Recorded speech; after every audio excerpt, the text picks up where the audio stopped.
Okay. Sir, shall I start, sir? Yes. Okay. Good morning to everyone. My name is Dr. T. Prabhakar, Associate Professor, Department of ECE, GMRIT, Coordinator for this FTP, organized by Department of ECE, GMR in Technology, Rajam. I feel privileged to welcome you all to this 3-day International Online Faculty Development Program on Technologies for Healthcare, organized by the Department of ECE. I welcome our beloved head of the department, ECE, Dr. Rambi Nageshwaran, sir. Welcome, sir. I welcome faculty Thank members. you. I welcome faculty members, coordinator, Mr. G. Suresh of this FDP. Welcome, sir. Next, it's my great pleasure to welcome our respected resource person, Dr. Raghavendra Sai, BV, IIT Madras, Chennai, for today's session to address the participants with his valuable words. Welcome, sir. Now, Thank you. I'm giving introduction about Dr. Raghavendra Sai, sir. He has received the PhD in Biomedical Engineering from Indian Institute of Technology, Bombay in 2009 for the work done on development of two novel fiber optic biosensing technologies for detection of biomolecules and pathogens.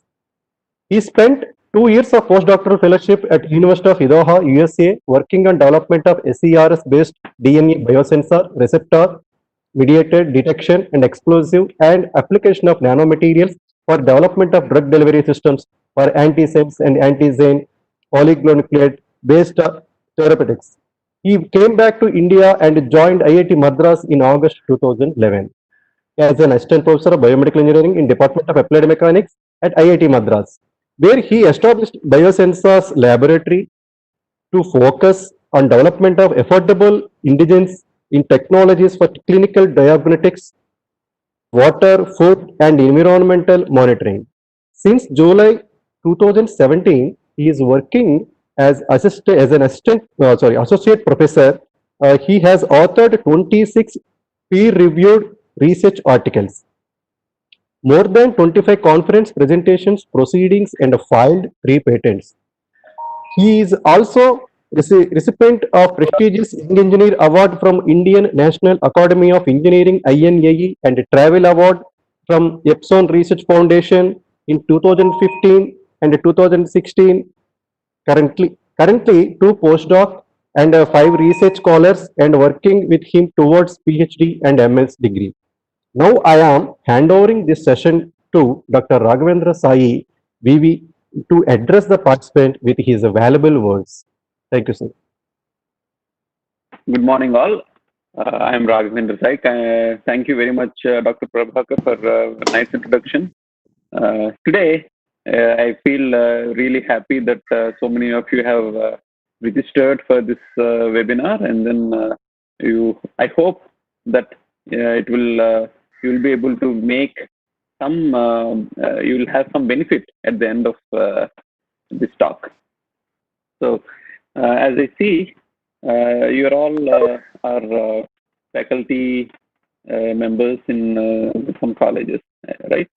So today, instead of flashing a lot of slides with whatever I have been doing, what I will do is I will touch upon certain basics, and then I'll ask you some questions.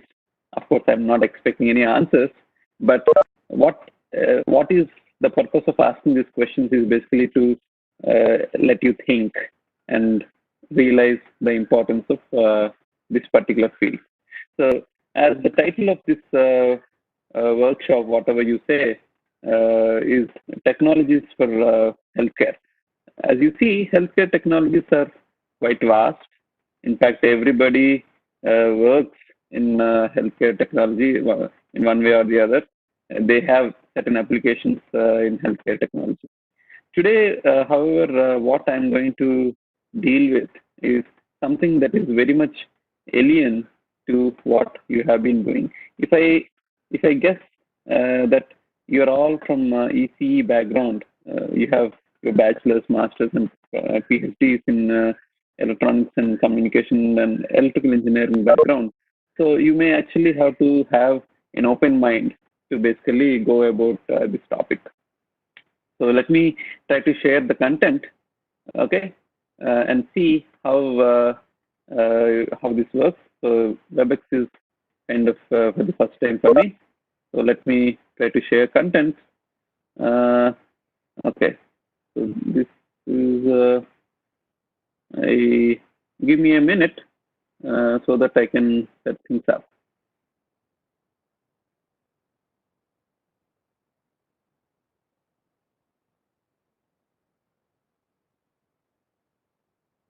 Okay. So okay, I hope you're able to see slides now, right? Are you able to see slides? Prabhakar, can you please confirm?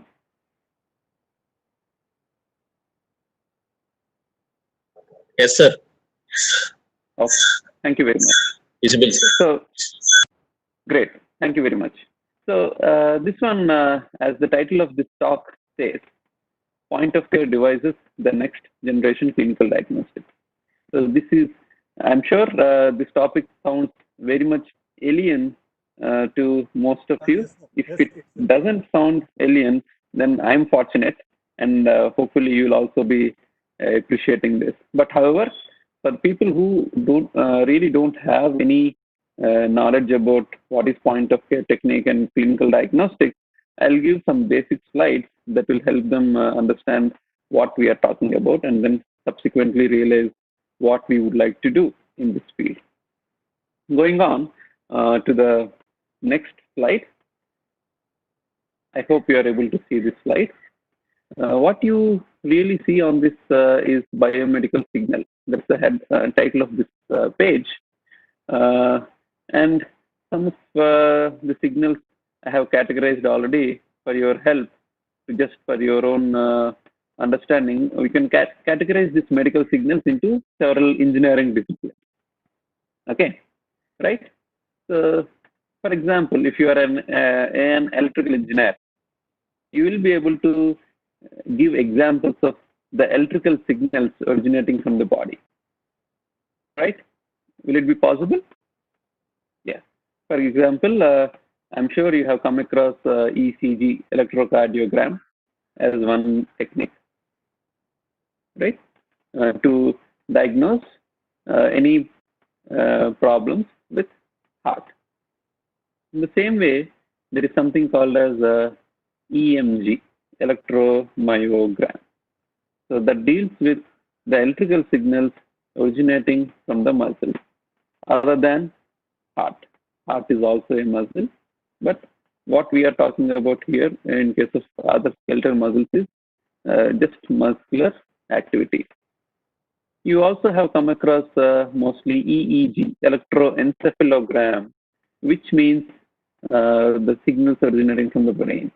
And yesterday's talk, if you have attended this talk, yesterday's talk actually deals with a lot with how to acquire ECG signals, how to process them, how to interpret them, and how to utilize them for disease diagnosis. Okay, so these are all signals that we are interested in to diagnose a disease in a particular human subject, right? I hope you are able to catch what I'm trying to say here. So all ECG, EMG, especially ECG, you will use ECG to find out and make sure that the heart of the patient is working, right? There are many other signals that can be categorized under mechanical signals, right? So what are they? What are those signals? Mechanical signals that can be measured from the body. Can you take a guess? Of course, yes. You have blood pressure measurements through cuff. You basically have left hand or right hand. You can actually put cuff on any hand, and then try to measure what is the pressure within this arterial pressure in this upper arm, right? This upper arm. So this one is very well known. It has been there since 100 years or more. This is the technique by which we actually measure blood pressure. So pressure is a mechanical signal, and you will be able to easily measure pressure, blood pressure there. Why do you want to? First of all, I'll ask a very stupid question for you to think again. Why would you want to place cuff here? Why not here, or why not here? Right? Why do you think so? Well, that is because, and especially left side is preferred, okay, not right, but the left side is preferred mainly because it is little closer to heart, right? And then the height at which the heart and the brachial region, that is the upper arm, is at more or less same. So if you can measure blood pressure in an artery at the level of heart, what you typically get to measure is the pressure with which the blood is getting pumped out of heart. Okay, so I hope it makes sense to the people who really don't have mechanical engineering background. Fine. So I have listed one technique, so blood pressure. Of course, there are many other things. For example, if you take imaging systems, for example, ultrasound, okay, ultrasonography. You are all very much aware of ultrasonography, and this technique, I'm sure you have come across this technique to measure whether the heart valve opening or closing very properly or not, and the heart muscle, what is the basically what is the heart rhythm and what is the size of the muscles and all. So the shape and the size, dimensions of an organ can be easily measured using ultrasonography, imaging technique. So that's again a mechanical signal that you can think of using imaging systems. Of course, medical imaging systems is completely a different topic as such. You see that ultrasound is one widely used technique. You also have come across a CT scan, MRI, right? Before that, X-rays were very well known, and still we use X-rays to find out any breakage of bones, right? All these techniques are there, and we find them very useful in diagnosing diseases, right? But of course, you do have other signals that you still find them very useful. For example, biomagnetic signals. Do you wonder what is this biomagnetic signal, right? Probably no. You really don't have an idea whether you have any magnetic signals originating from the body. Well, again, I take a little detour here and ask you, in our Indian system, Indian culture, we have a story. I'm not really citing any religious text or anything here, but there is a story that is well known, and I want to cite it because I want to bring out a scientific reason here. You know why people ask you not to sleep with your head on the north side. I hope you heard of it, right? And there is a story associated with it. So you should not sleep with your head on north and so facing south. The thing is, Earth, and there's a story associated with it. Is basically Lord Ganesha, when he was young, he actually and he basically caused anger in Shiva, and then the Lord Shiva cut off Lord Ganesha's head, and then there was one elephant, Gajasura, was almost dying with its face, with its head facing north, not facing north, towards north. And then he ordered, Lord Shiva ordered to bring any animal head that is facing north, and then the Shiva Sainik basically go and bring the head of elephant and put it on top of Lord Ganesha, and that's how we have Lord Ganesha with elephant head. So, but the story is, this is a story for people who don't really have a good scientific understanding of the aspects. Of course, you being very technical, we all understand this. The idea is the Earth has got its own magnetic field, and the body has got its own magnetic field. When we actually sleep with our head towards north, there is a basically a bias, magnetic bias introduced in the body that is actually not good for health molecules as such, molecules within the body. So that's the reason you see that you cannot have your face towards north. And another story people say is south is basically Dakshina Dikpalaka is Yama. Okay, so when you face when you get up, you face south, so that means you are seeing Yama.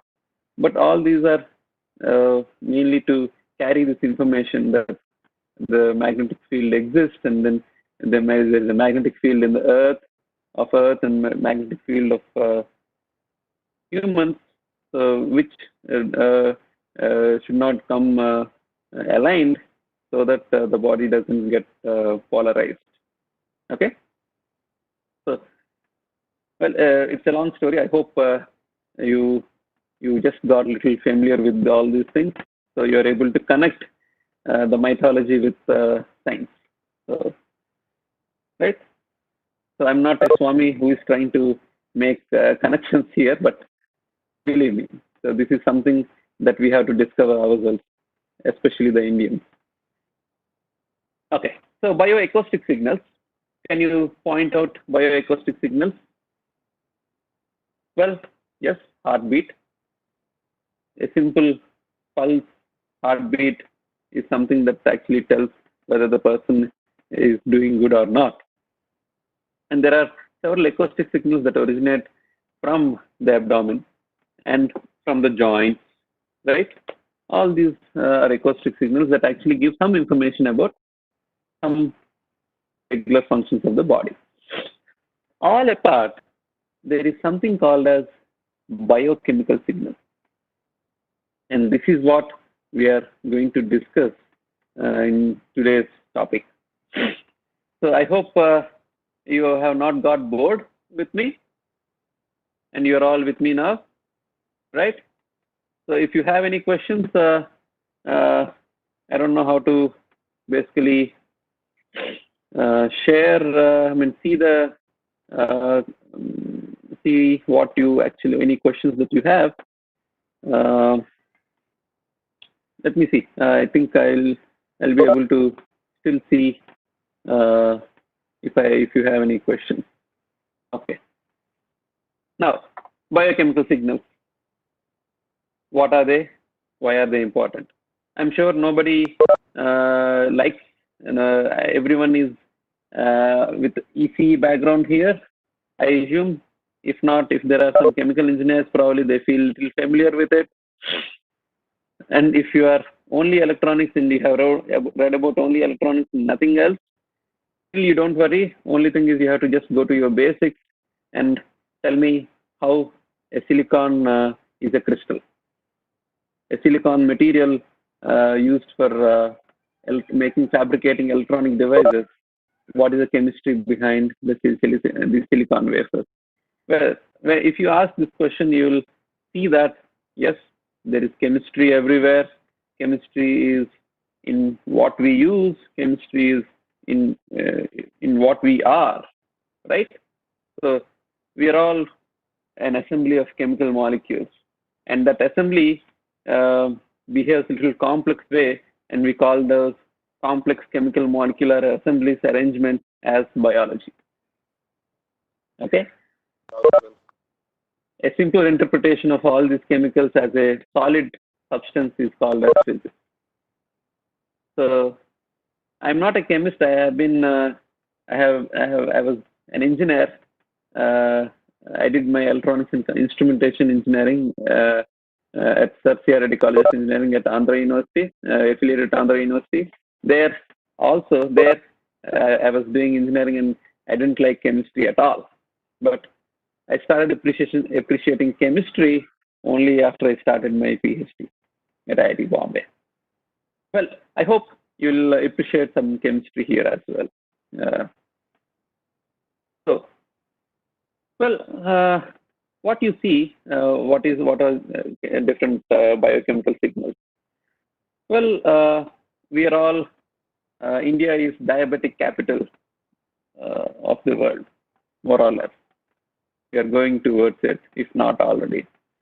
What is diabetes? Elevated levels of glucose in blood. You're all aware of it. But what is this glucose? How do you measure it? Why do you want to control this glucose levels in the blood? All these questions are something that you are very much aware of it. Unfortunately, if any of your family members is diabetic, you know the concerns of diabetic patients, right? So that's only one biochemical that is of most concern to most of the people. But there are many other biochemical molecules that are of interest when we are not well. Okay. So, for example, if we get some fever, how do we diagnose that? What kind of fever is it? Is it dengue or is it malaria or is it typhoid or is it COVID-19 in the current situation, right? So how do you do it? How do you get to know about these diseases? How do you diagnose it? It's a very big question. And for that purpose, one has to look at the biochemistry of blood. Okay, so certain gases, ions, molecules can be of interest. Certain other molecules such as metabolites, molecules, particularly metabolites or proteins, could be of interest. And what is a sample that you would like to have is something that you may want to ask always. Well, you will say simply, well, blood sample, what else? Well, you are right, absolutely right. But remember one thing, in order to take out blood, how much is the effort that one has to put? Yes, one has to prick hand if you just need very small amount of blood. What if you need 1 ml or 5 ml? If you go to clinical diagnostic lab, they'll suck 5 ml blood at least, even for a simple glucose test, right? So 5 ml. How do they take it out? Yes, syringe. They put a needle, lancet, and then take out the blood under vacuum suction, right? So blood as a sample has excellent information, but you need certain environment to carefully take the sample out and also process the sample carefully, because you cannot dispose blood just like that, because it can actually cause severe contamination and several infections. Okay, now that's about sample. So meanwhile, you think about what are the alternatives to blood. Okay, one alternative can be urine. There is no problem. You just have to collect urine when you pass urine. Very simple sample collection process. Or saliva. Lot of information is also present in saliva. Only thing is we have to find out how we have tools to diagnose using saliva, right? Then when it comes to diagnosing, what sensors do I use? What are the equipment do I use? And how do I ensure that whatever I'm detecting, I'm only detecting that molecule of interest, for example, glucose.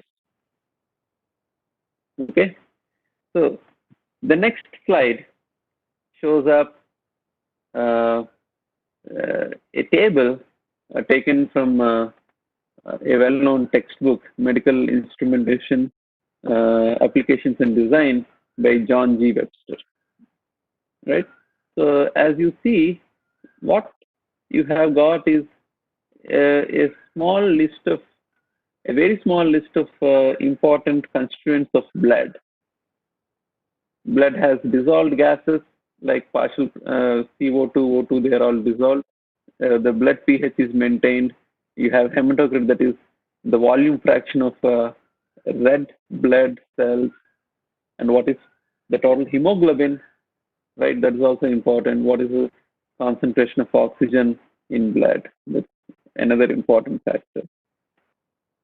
You do have a lot of electrolytes responsible for your muscle action, metabolism, your neuronal conduction. For example, if I'm able to speak like this, there are certain nerves that actually send signals, that there are certain nerves inside my brain that actually process the information.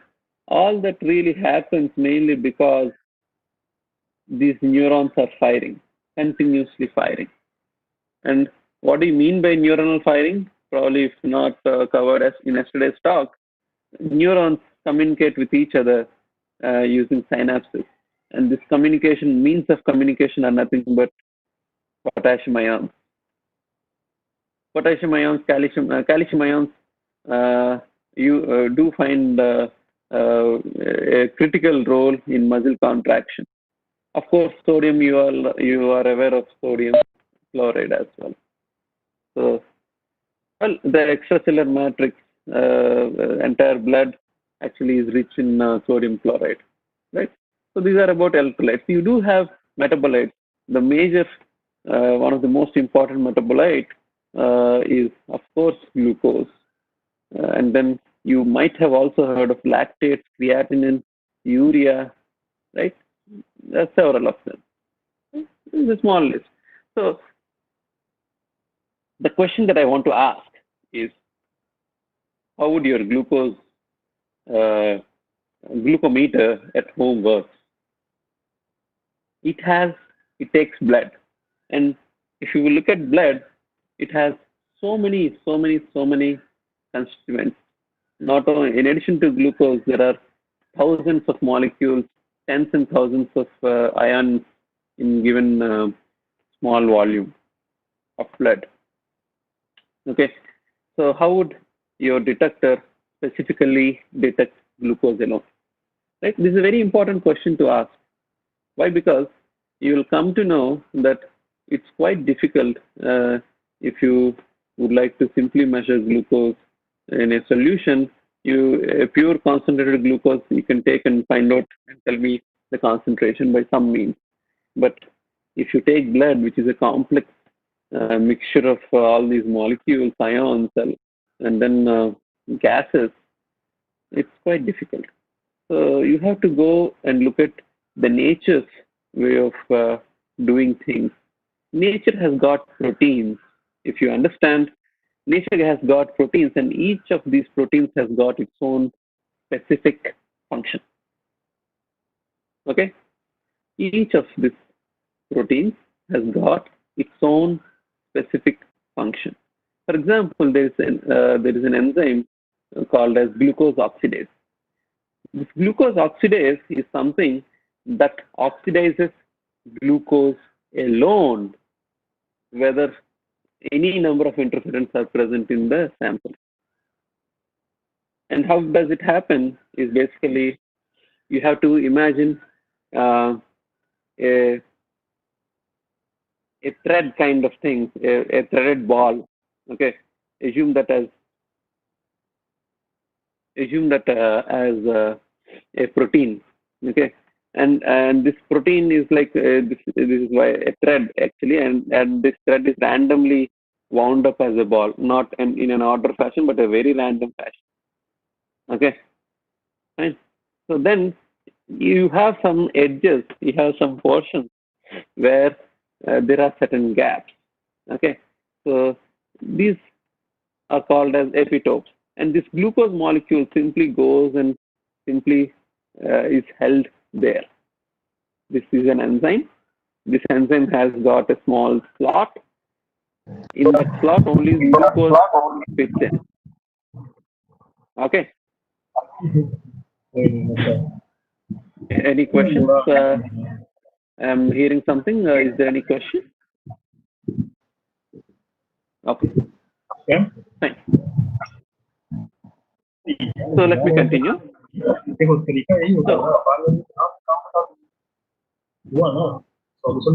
you please mute your mics, please, all of you?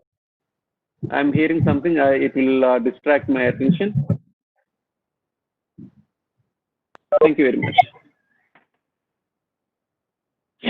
So here I have an enzyme and I have a glucose molecule. The glucose comes and particularly binds with glucose oxidase, and that's how this interaction, specific interaction, is actually utilized in this glucometer strips, right? So what you see is those. I'll come to that in a short time, but before that, I have few things to really talk about. So a part of it we are already covering here.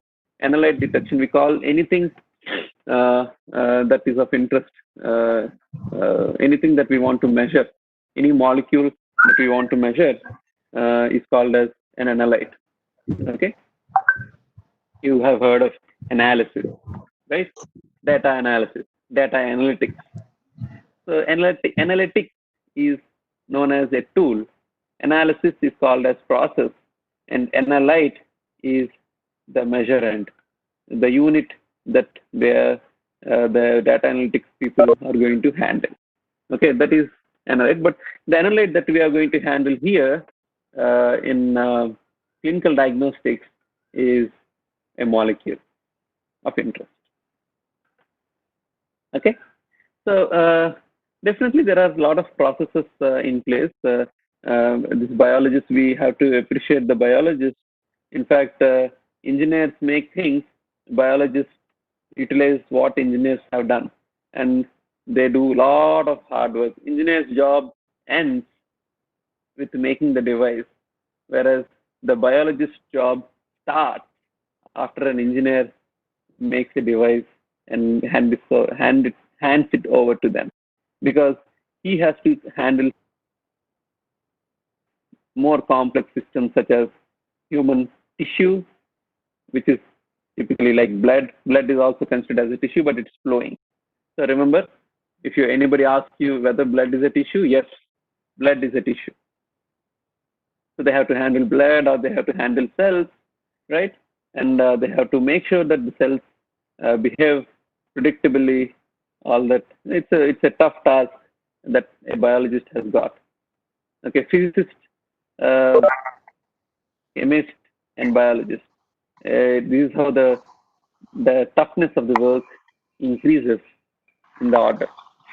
Okay, so what do our engineers do? As I already mentioned, the engineers are meant to develop tools for the biological research. For example, I take this example of COVID-19. You know, all several institutions are actually working towards developing several technologies to cater to the needs in this critical situation caused by COVID-19 disease, right? Some of them were making ventilators, some of them were making new diagnostic tools, some of them were making PPEs, some of them were making hand sanitizers without touchless hand sanitizers, right? Touchless doors, all that, right? So how do we technologists or engineers contribute to biology? I'll show you with an example as we go along. Okay. So it's now 10 o'clock mostly. So I'm still in introduction, but however, I hope you're able to appreciate concepts more importantly than seeing some flashy slides.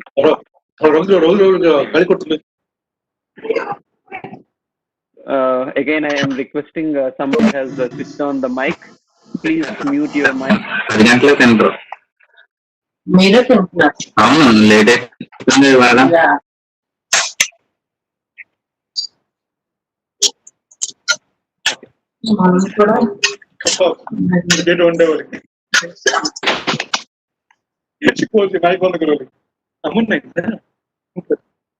Okay. So these are typical laboratory tools that you see on this slide, right? So there is something called as automated chemical analyzer.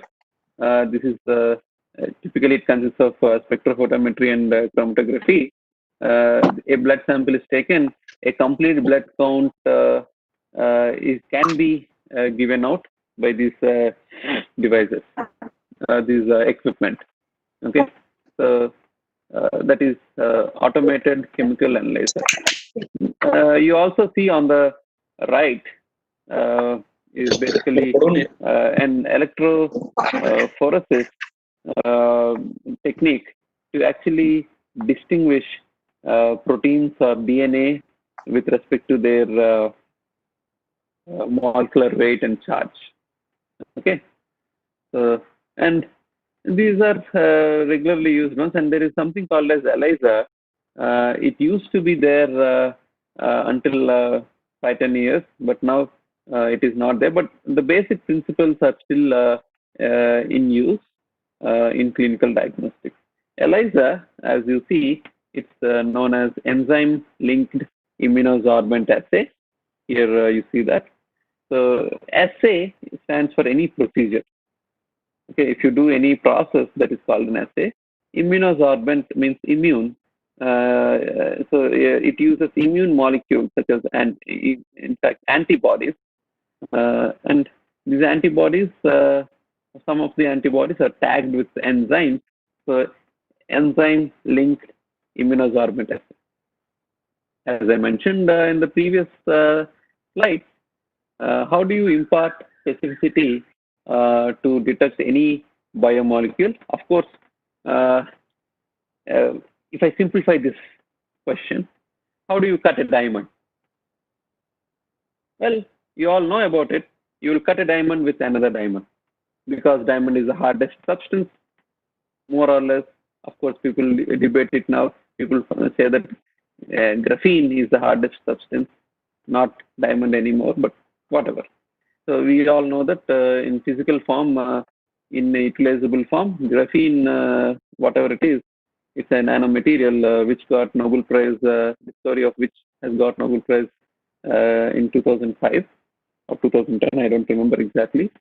But yeah, Nobel Prize winning material. But we know that diamond is the hardest material, and for you to cut a diamond, you have to use another diamond, right? Okay. In the same way, if you want to detect a biomolecule like a protein or a metabolite in a complex medium, you have to actually use a another biomolecule that can specifically interact with the biomolecule of interest. So that's how you have antibodies. I'll show you some examples as I go along. So this ELISA is already in use. It was in use, and now this ELISA is replaced with something called as chemiluminescence immunoassay. Okay, which we are not going to discuss it now here. But this was the case. For every blood test, you remember you were going to a clinical diagnostic laboratory. If not you, your elders were going to a diagnostic lab to give sample, and then the report comes sometimes immediately, sometimes later. Okay, you also remember, I don't know if you remember, at least in my childhood, people used to give urine sample to find out blood glucose level because that was the norm that time. So people used to use urine sample to find out the blood glucose. Sorry, not blood glucose, glucose levels in the body. So now, what do? You use only blood because blood glucose is more accurate in comparison to urinary glucose. Well, biosensors, I'm introducing a word, biosensors here, and objectives. Biosensors is a kind of point of care device. Before that, we discuss about this. Let me ask you one question. In 15 years ago, you have not seen such kind of blood glucometers, right? You have not, 15 years ago, you have not seen pregnancy test kits also, right? If at all a woman is pregnant, our elders used to identify based on symptoms and say that, okay, look, you are pregnant, right? So there were no other tests. Unfortunately, with nuclear families, we don't really have our elders with us. So we have to rely on some kind of test like this, right? Isn't it? Somebody is making a lot of noise again. I think it's people who logged in through WebEx are the problem, not YouTube participants, of course not.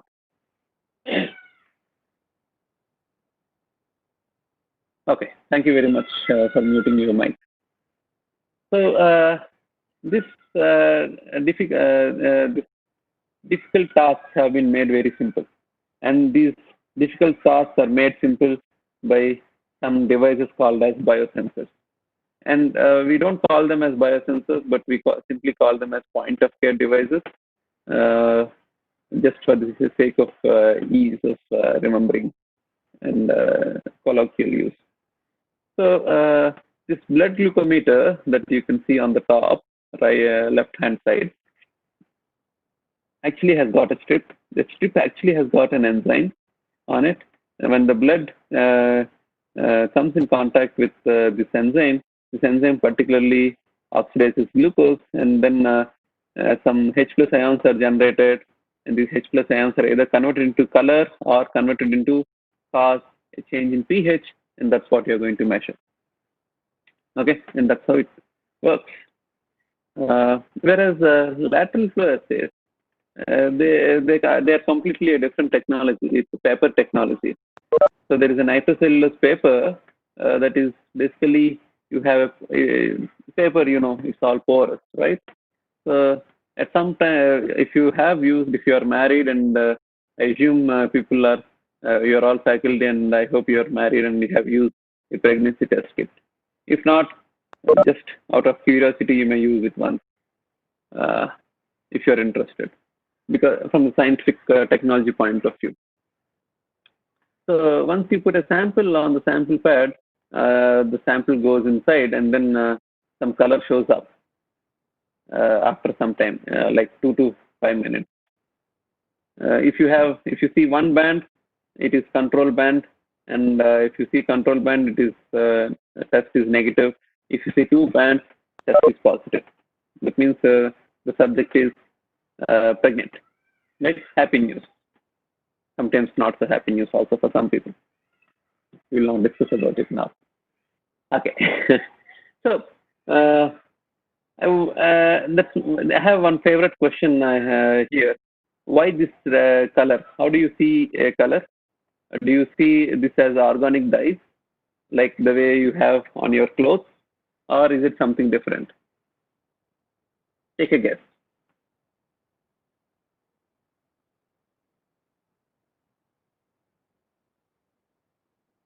How many of you vote for whether you vote for an organic dye? If you vote for an organic dye, imagine you have to now talk about concentration, right? So you have to revisit your chemistry, and I ask you one small question. If you take 50 grams of sodium chloride and dissolve it in 1 liter, or you don't dissolve it in 1 liter, doesn't matter. If you take approximately 50 grams of sodium chloride, how many number of sodium ions and chloride ions does it have? If you don't remember your basic chemistry, let me help you. You have heard of Avogadro number, and this Avogadro number is something around 6 into 10 power 23 molecules per mole. Right? You remember now? Yes. Yeah. Avogadro number says there are about 6 into 10 power 23 molecules in 1 mole of a substance. 1 mole of a substance is typically the weight of that substance. For example, if you are taking sodium chloride, that is common salt, and if you take 50 grams of it, you have so many ions, so many 6 into 10 power 23 ions, sodium ions present in that weight of the substance. Right? Now, you take the dyes, organic dyes. So I'm sure you play in Holi, right? You play with colors. So what is the concentration of these dyes that you typically see when what is the quantity of this dyes in water that you have to mix so that you see a color? Let me tell you, at least 6 into 10 power 20 molecules per liter. Otherwise, you don't see such intense color. You may be surprised, but it is fact. When you want to prepare holy color solutions, you have to have molecules as much as 6 into 10 power 20 molecules in a liter. Otherwise, you don't see a thick color. Okay? Fine. I hope you're all following. Okay. So you see that if you have dyes and if you look at the concentrations of the molecules, you see that these are not really the concentrations of the analyte, the molecules is very small. Concentration of the analyte molecules is very small, and if you put a dye, the dye doesn't work here, and you have to really use certain nanomaterials to actually see such colors. Optically active nanomaterial. And what is that? And that is something that Indians like most. You know, what is a noble metal that Indians like most? You know what? Yes, it is nothing but gold. Yeah, gold is a very nice material. We like it in the form of ornaments, but gold in the nano form looks like pink in color. And that is what is typically used in all your pregnancy test kits. Okay? So I hope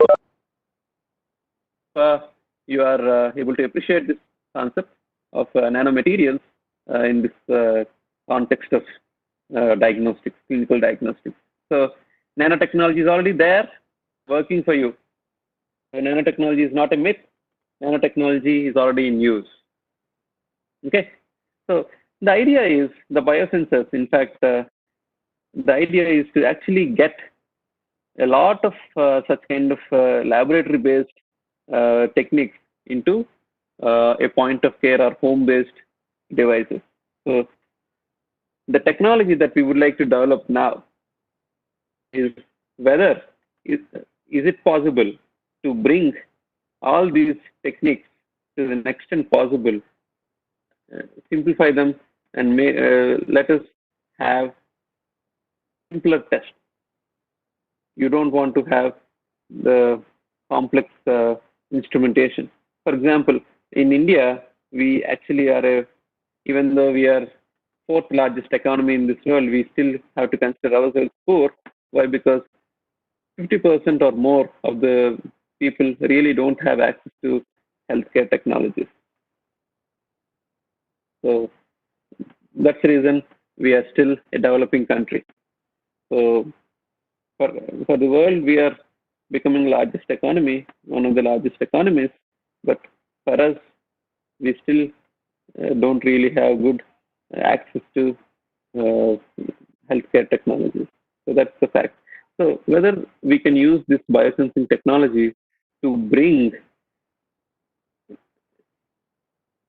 these diagnostics to accessible, make them accessible to a common man somewhere close to a primary healthcare center. Of course, it requires a lot of investments if you want to use current technologies.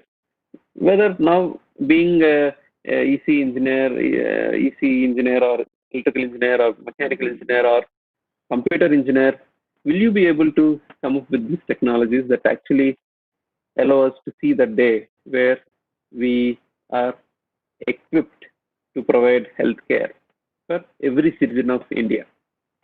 Okay, so in this process, we are talking about biosensors, whether they will be able to provide some help to the situation that we are in. So just to add how a pregnancy test kit works, basically during pregnancy, there is a molecule called as HCG released at elevated levels in urine, and these lateral flow assays typically are the ones that utilize an immunoassay. That means they use antibodies and gold nanoparticles, and the molecule of interest is sandwiched between two biomolecules, and you have a label in the form of gold nanoparticles. That means if there is a gold nanoparticle present on the surface, that indicates that analyte is present. Then that means whenever you see a coloration, that indicates that yes, you are positive. And now the same technology is being used to identify COVID-19 asymptomatic patients as well, right? I hope you have seen these devices, similar ones in use already. Government is, unfortunately, government has to import these kits from several places, including China, Germany, US. We do have some people, some manufacturers in India, but we are not so equipped with such a rapid response in comparison to the European, American, and Chinese and Japanese technologies. There also we have to have a big leap to become more self-reliant. Okay, so these are the point of care technologies that are available. But one of the major issues with this lateral flow assays, if you think, well, all metabolites can be handled just like a glucometer does, and all the protein biomarkers, disease biomarkers, can be handled using lateral flow assay. Possible to some extent, but the major issues are when the concentration of the analytes of interest are very small. For example, they go down to 10 power 15 or lower. You remember Avogadro number? So I'm talking about number of molecules going down to 10 power 15 in an ml or less. These devices don't work.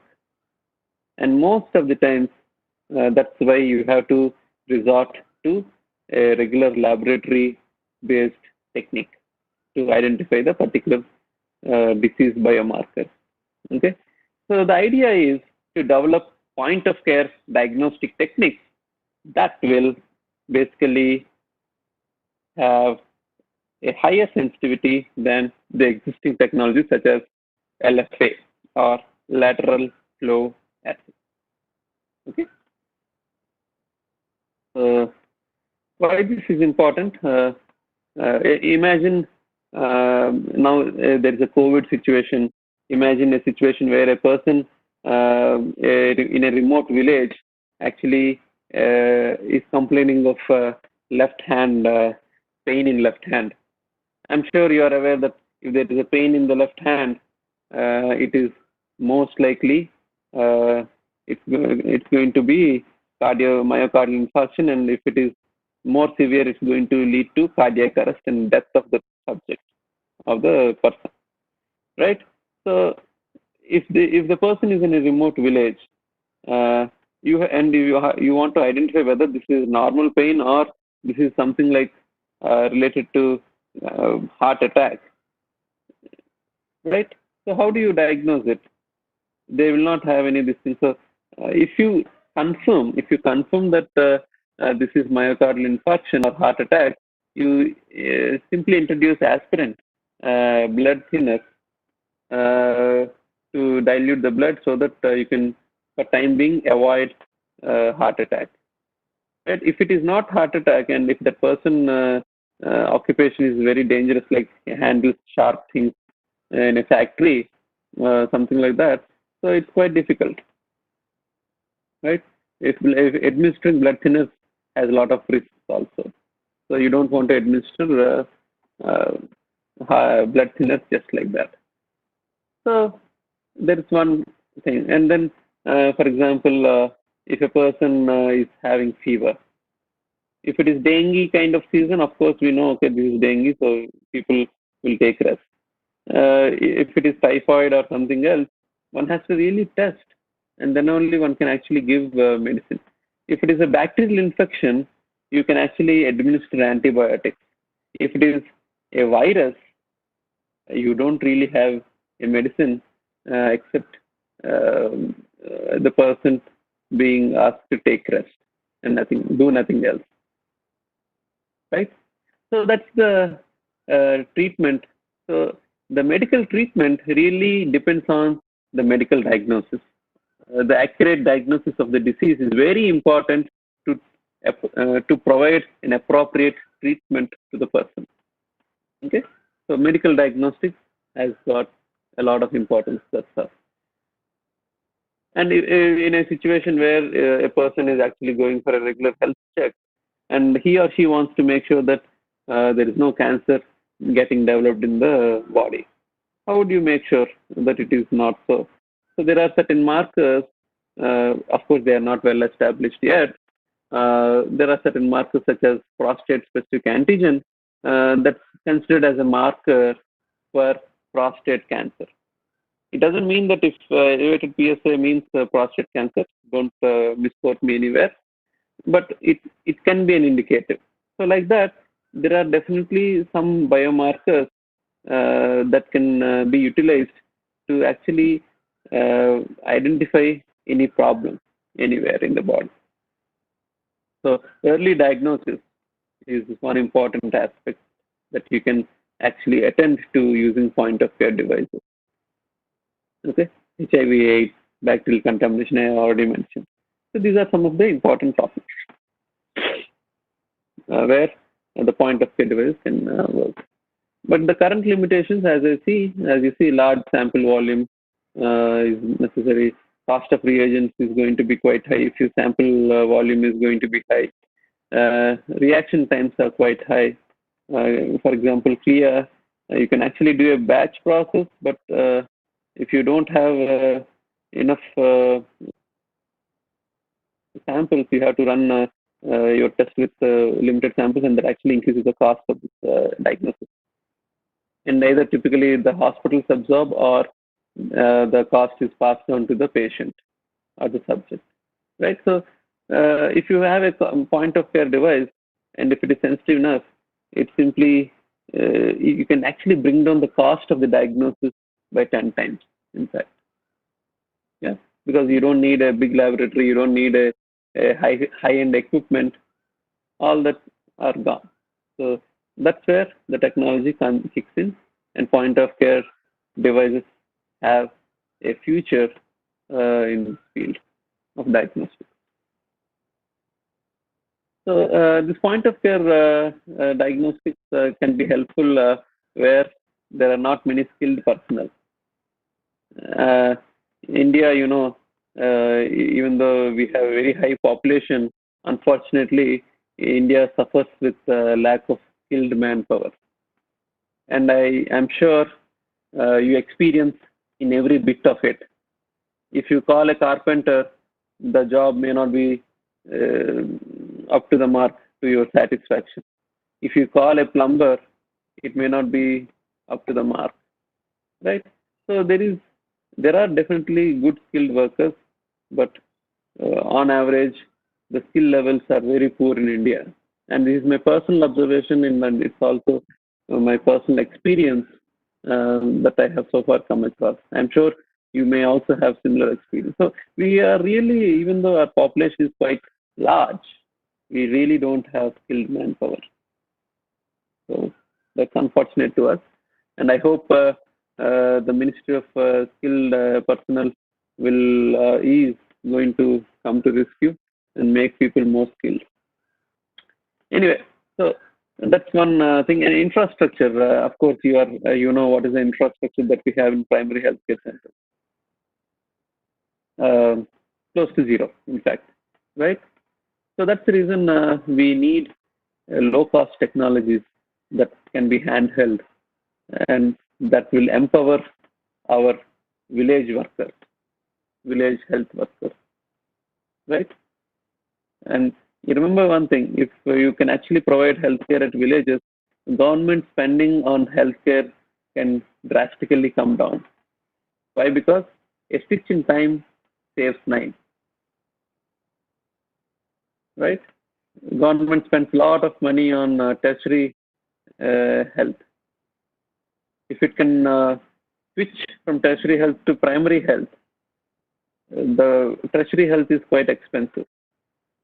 So you can actually save a lot of cost uh, by providing primary health when providing timely diagnosis and treatment. I hope I'm able to convince you with the diagnostics need of diagnostics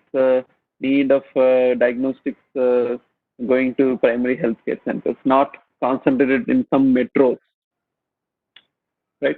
For example, Lal Path Lab, if you have heard of, or Metropolis, or Medall, all these things have got central laboratories. Samples get transported, right? So you can avoid this uh, wherever necessary, and the time is also rapid. Okay, time taken is not so less, not so much a point of view device. It's hardly 1 hour. Okay, so well, these are certain advantages and limitations of small sample volumes. There are difficulties, of course, but we'll have to deal with it. So that's where technology comes in. Okay, so as you see, this is our research focus is mainly on sensors for diagnostics, clinical diagnostics, water and environment, and food industry, as well as pharmaceutical and agriculture. Right. So we want to develop sensors for all these relevant to these areas. That's our research focus. So what we do is we have to develop chemical and biological sensors for that purpose. Okay, coming to this part, I have spent already 1 hour. Uh, if you want to take a break of 10 minutes, please do take a break and then come back. The organizers, am I audible to anyone?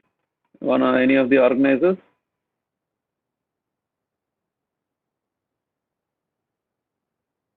Any organizers here? Sir. Yeah, whether a 10-minute break is possible for the um, for the sake of participants. Yes, sir. Okay, so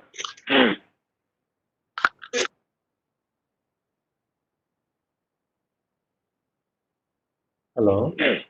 yeah, I'll take a 5-minute break now. Okay. Okay. Okay. I'm actually will continue, but I'm just switching off my video Okay. mainly because I would like to have some water and come back. Okay. Sure. Sure. Yeah. Okay. Okay. Yeah. I will inform the participants. Sure. Thank you.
Water. Great.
Hello, Prabhakar, are you there?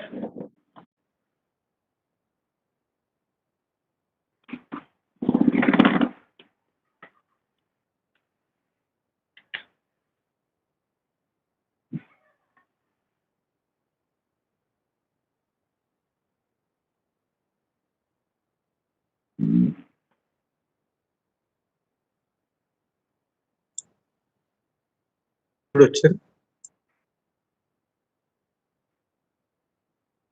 Hi. Yeah. About 5 minutes now. Okay. How is it going? Is it going okay?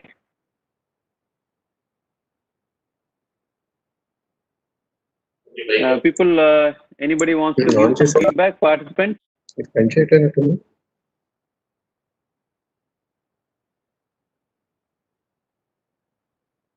Hello?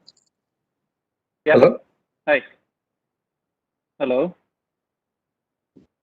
Hello? Hello. Hello, Sai here. Okay, I think I have muted Hello, sir. this thing. No, it's Hello, sir. muted. Okay. Yeah. Hi, Dr. Prabhakar. I'm just No, trying to get Prabhakar is some not calling feedback you, from sir. the participants. That's fine. I'm just hearing somebody. I'm trying to get some feedback on how is it going from Okay, fine. participants. So,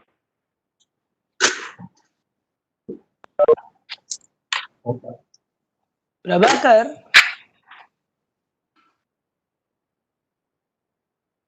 Hello, sir.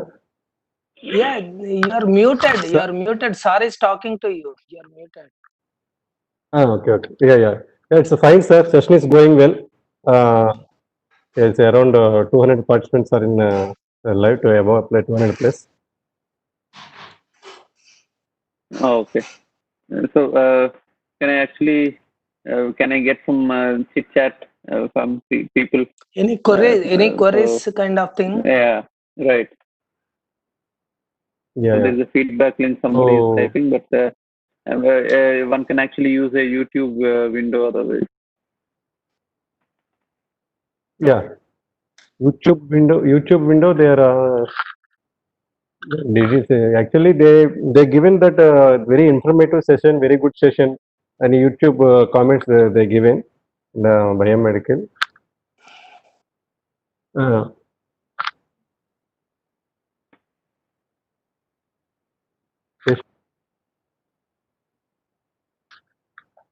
No, అందులో patient.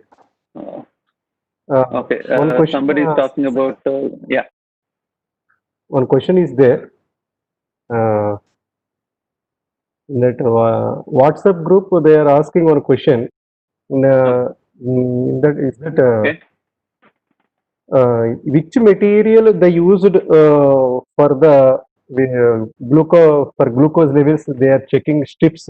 What is the material? Material can we find it? Which material we are using? Any sense that like that immediately if we insert in that any equipment, automatically it will sensing that glucose level. How it is to be Right. possible? Can you explain? So that one. Okay. Okay. Okay. I'll explain the basics of this sensor and then go back to glucometer, how glucometer works. Okay.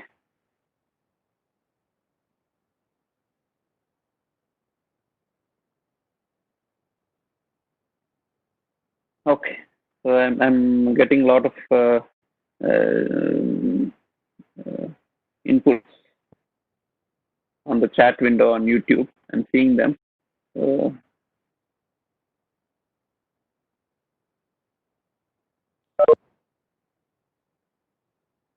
Okay. So I think we can restart the session. Yes, sir. You can restart the session. You can resume the session.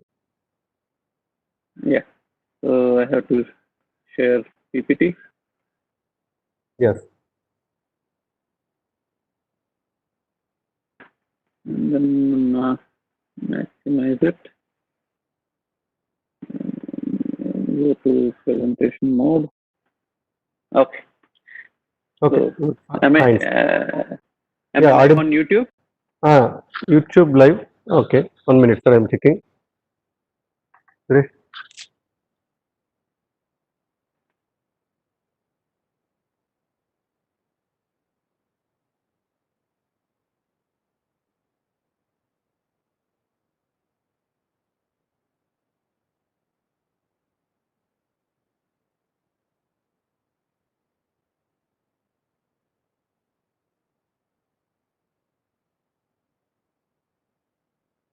Yeah, YouTube live is working.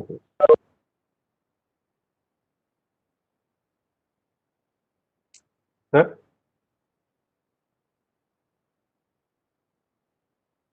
Sir, it's working.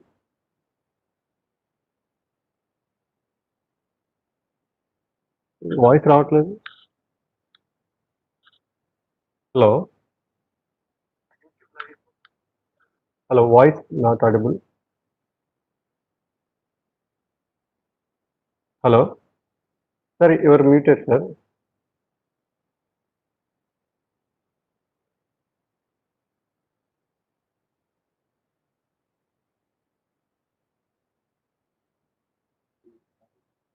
Not muted. We can unmute, no? Hmm?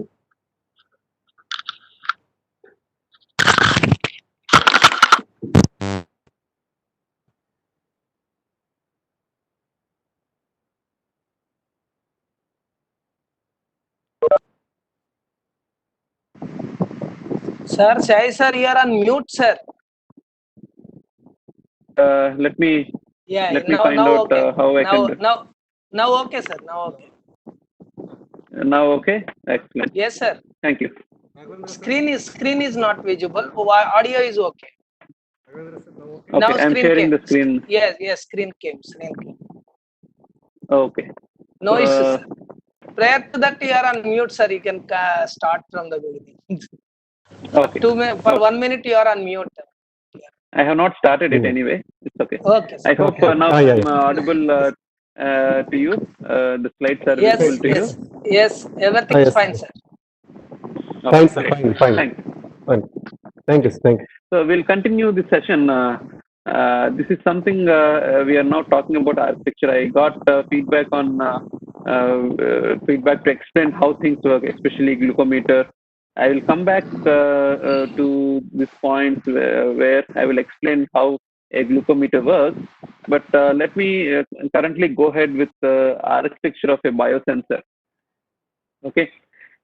So why this is basically I'm doing it is once I cover this architecture, you will understand how you will be able to make a sensor for anything and everything that you want.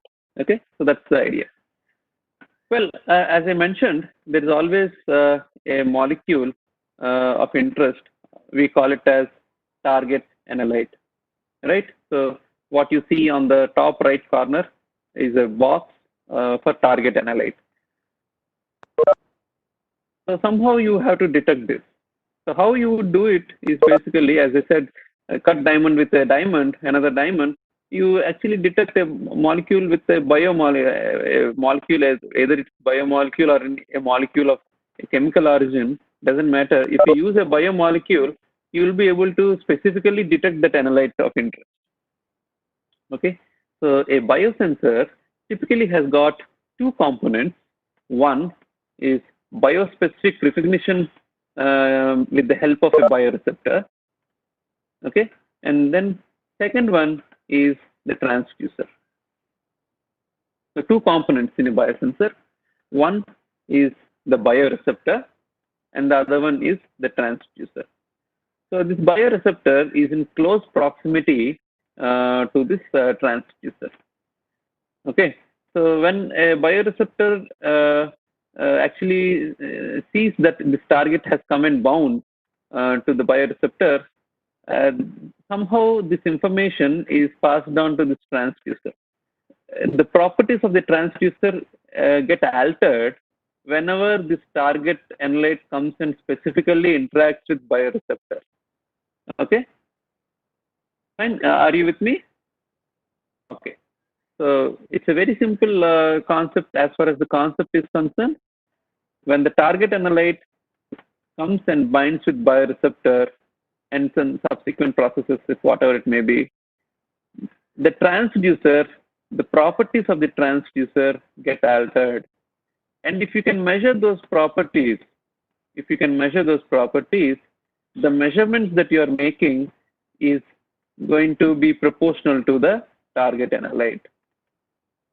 Okay, so transducer gives change in its properties. If you measure the change in the properties, if you make a measurement, this measurement is going to be proportional to the target analyte, whether inversely proportional or directly proportional, or by some means you will have some relation. So that means the sensor parameters, the important sensor parameters for any biological sensing is most important is specificity. Okay, there's something called as specificity, right? That's actually purely a function of the bioreceptors. So the specificity is imparted by the bioreceptor that you take to detect the analyte. There is something called as sensitivity. Sensitivity of the sensor is something like, I have 100 patients. I want to detect whether I know that these 100 patients are COVID-19 patients, and I'm coming up with a new technology. I have to make sure that all 100 patients get tested positive. So then I would say my sensitivity is 100%. If only 90% get tested against a standard PCR technique, then I would say 90% sensitivity. Okay. And whereas specificity is, it is basically false negatives. It's a ratio of false negatives, true negative to the false negative. Okay. So I have another 100 patients who are not really suffering from COVID-19, but if I somehow my biosensor says that, okay, 10 patients, 10 samples, or 10 patients who are non-COVID patients that are coming positive with my biosensor, then my specificity is 100 minus 10, that means 90% only. Okay. So these are sensitivity, specificity. Stability, of course. Remember one thing, as long as the biomolecules are in a nice environment, like human body or any animal body, they're excellent. They work perfect. The moment you take these biomolecules outside, what happens is basically their stability gets affected.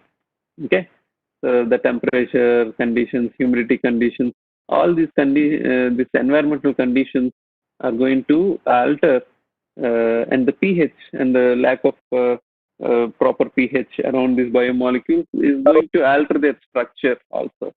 If the structure of these biomolecules is altered, they are not any sensitive anymore, because the structure is very critical to the function of these bioreceptors. Okay, and response time. Of course, you hear that RT-PCR COVID-19 diagnosis results will take at least 2 to 4 hours, right? So, if that is the case, will you be able to reduce the time, response time to less than half an hour? Is one of the most important aspects that one can actually think about. Okay, so that's about this architecture of biosensor. But what is a bioreceptor and what is a transducer that one can use? Okay, for example, a bioreceptor can be an enzyme, as I told you in case of glucometer, right? Uh, and then you have antibodies, antigens. If you know what is antibody, you already know what is an antibody, because an antibody is something, it's an immune molecule that actually fights against infection. So what it does is basically it actually recognizes the infectious substances in the body, in the blood flow, and then it helps in quarantining those infectious substances with the help of T cells and beta cells. Not beta cells, maybe T cells. I don't really know much about immunology. Pardon my ignorance. But that's how it is. They help in basically quarantining and killing the foreign and infectious substances. Of course, one can actually use nucleic acids. You know, short nucleic acids are typically used in RT-PCR to diagnose COVID-19 disease. Okay, uh, and then subsequently, you also have these are new developments known as aptamers. Aptamers are actually more like, uh, well, these are DNA nucleic acids. They function as antibodies. Okay, the advantage with nucleic acid, basically you'll be able to synthesize this nucleic acid at your will. Okay, you will not be able to synthesize antibodies at your will. You have to use the biological engines. For example, cells, animals, immune cells you have to use, or otherwise you have to use animals to actually. You definitely need animals to develop antibodies. Okay, just like the way vaccine is generated, vaccine where when we take vaccines, the antibodies get developed in the body. Just like that, if you infect a rabbit with, for example, COVID particles, okay, SARS, coronavirus 2 particles, viral particles, the animals also generate antibodies against this SARS-CoV-2. So extract blood and then purify antibodies. Okay, so that's one thing. Otherwise, extract the immune cells of that animal, sacrifice the animal and extract the immune cells, and then you actually can develop monoclonal antibodies which are more specific. Okay. Otherwise, one can actually use whole cells. So the advantage is basically, so now more and more people are looking towards such synthetic receptors instead of the natural receptors. These synthetic receptors, you can actually produce them in any number that you want, uh, and then with an accuracy that you want. So that's the reason people are exploring aptamers more as a replacement to the antibody. Coming to the transducer, so this transducer is another important concept here. What kind of transducer one can actually use? Based on the technologies developed so far, uh, some of them are listed here. Optical and electrochemical transduction technologies are most established, and a lot of research is going on in developing affordable, simpler optical and electrochemical transduction techniques for point of care devices. I'll show you a graph, you'll understand it. And there are definitely, of course, there is some more such transducers such as piezoelectric transducers or thermometric transducers are also available, but optical and electrochemical actually offer more sensitivity. Okay, so I was Giving you an example, I said I'll give you an example of how these antibodies are. So this animation that I show here gives you this thing. So I'm repeating it. You have a pathogen. Once the pathogen enters the bloodstream, if your immunity is good, that means you have these IgG molecules good in number and also with some specificity. They'll be able to capture this COVID-19 viral particles. Okay, coronavirus viral particles. Uh, so once this is captured, of course, this complex antibody viral complex is going to be engulfed by T cells. Okay, and that's how you are protected from the infection. And once these are engulfed, they are either digested or simply uh, they are always like that. Many times, what happens is, for example, in case of tuberculosis, you know, I'm sure you are aware of this fact that 40% of Indian population actually have got dormant TB. It may be surprising to you, but it is true. 40% of Indian population has got TB in dormant condition. That means what? Their immune system is good enough to keep this Mycobacterium tuberculosis bacteria in control, as in quarantine. So, okay, latent infection, these are called as. What is active infection? Active infection means whatever these are quarantined, this quarantining of infectious substances, including virus and bacteria, can sustain as long as the immunity is good. If the person becomes weak, this quarantine cells break apart and the bacteria gets free, and then the bacteria multiplies or virus multiplies, and that's how the infection grows in the body. Okay, so that's when you call it as active infection. So Indian population, a study shows that 40% of Indian population actually have got latent TB. They have got TB, that means the bacterial infection is there, but it is controlled. And our immune system takes care of it. So they are quarantined. What it means is they are quarantined. Mycobacterium is one of the very strong pathogens that tearing it apart is little difficult for immune molecules. Whenever the immune molecules cannot digest such infectious substances, they simply engulf and they remain within this microphase.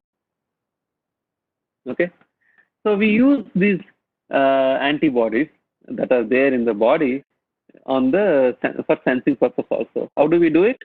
We actually take a physical-chemical sensor, which is our transducer that we have talked about in the previous slide, and we coat this antibodies on top of this sensor. Okay, these are the antibodies. For schematic purpose, they are shown like this. The physical shape of these antibodies is almost in the Y shape. Okay, so that's how they are depicted like this. And when such pathogen in a sample is there, and you put that sample, this actually comes and binds to this antibodies. Whenever such pathogen comes and binds, you basically see that there is a change in the biochemical, physical-chemical sensor. So how does it happen? Here is an example that I'm showing for your understanding. You take an optical fiber. So this is your optical fiber. Okay. So the cylinder that you see is an optical fiber, and you are launching light from one end, and you are detecting the light on the other end. And let us say you are connected it to computer. Okay. So what really happens is when you put these antibodies that we have, when you put these antibodies on the optical fiber surface, and then the pathogens come and bind to the sensor surface, what happens is, remember one thing, How do you kill pathogens in water? Your water purifiers, how do they work? They have a UV light, isn't it? Yes. Uh, they have a UV light to kill pathogens, bacteria mainly in water. So UV purifier people have it, right? So that's what it does. So this is a UV light. So if you pass, how does this bacteria get killed by UV light? Simple. They absorb. These pathogens are made up of the molecules that absorb this light at 280 nanometers and below. Okay. So when they absorb light, well and good, fine. What happens? So what? You see, when an energy is absorbed, energy has also to be dissipated. Okay. So if the optical absorption is quite high, it actually energy has to be, the molecule has to go to excited state and has to come back to ground state. And when it comes to ground state, it happens basically mainly through non-radiative relaxation. What is non-radiative relaxation? It's mainly heat. So that means when you flash the UV light, somehow the biomolecules are going to absorb light but result in heat. And the elevated temperature in this bacterial cells in water is going to cause death of this pathogen. Okay, so that's how this UV light is able to kill bacteria to a great extent. Okay. Now, so if you actually have this, you have that concept. That's a science. An engineer, what does an engineer do is basically to put the science to an advantage. Okay, that is the job of an engineer. You have a scientific principle. It is up to the engineer how efficiently one can actually use those principles. So now we know that bacteria absorb light. So how will you be able to detect pathogens, bacterial pathogens or viral pathogens efficiently? Well, it's something like you actually have an optical fiber. This is only core. By the way, I know these are all you're all C background people. Don't when I talk about optical fiber, I know you are only thinking about single mode fiber used for communication purpose. But here, what I'm referring to is a multi-mode fiber where core diameter is not just 8 microns, but about 200 or more microns. Okay, 200 microns or more. So these are multi-mode fibers. Fiber core is very large here because there is an advantage when we do that. Okay, handling becomes easy.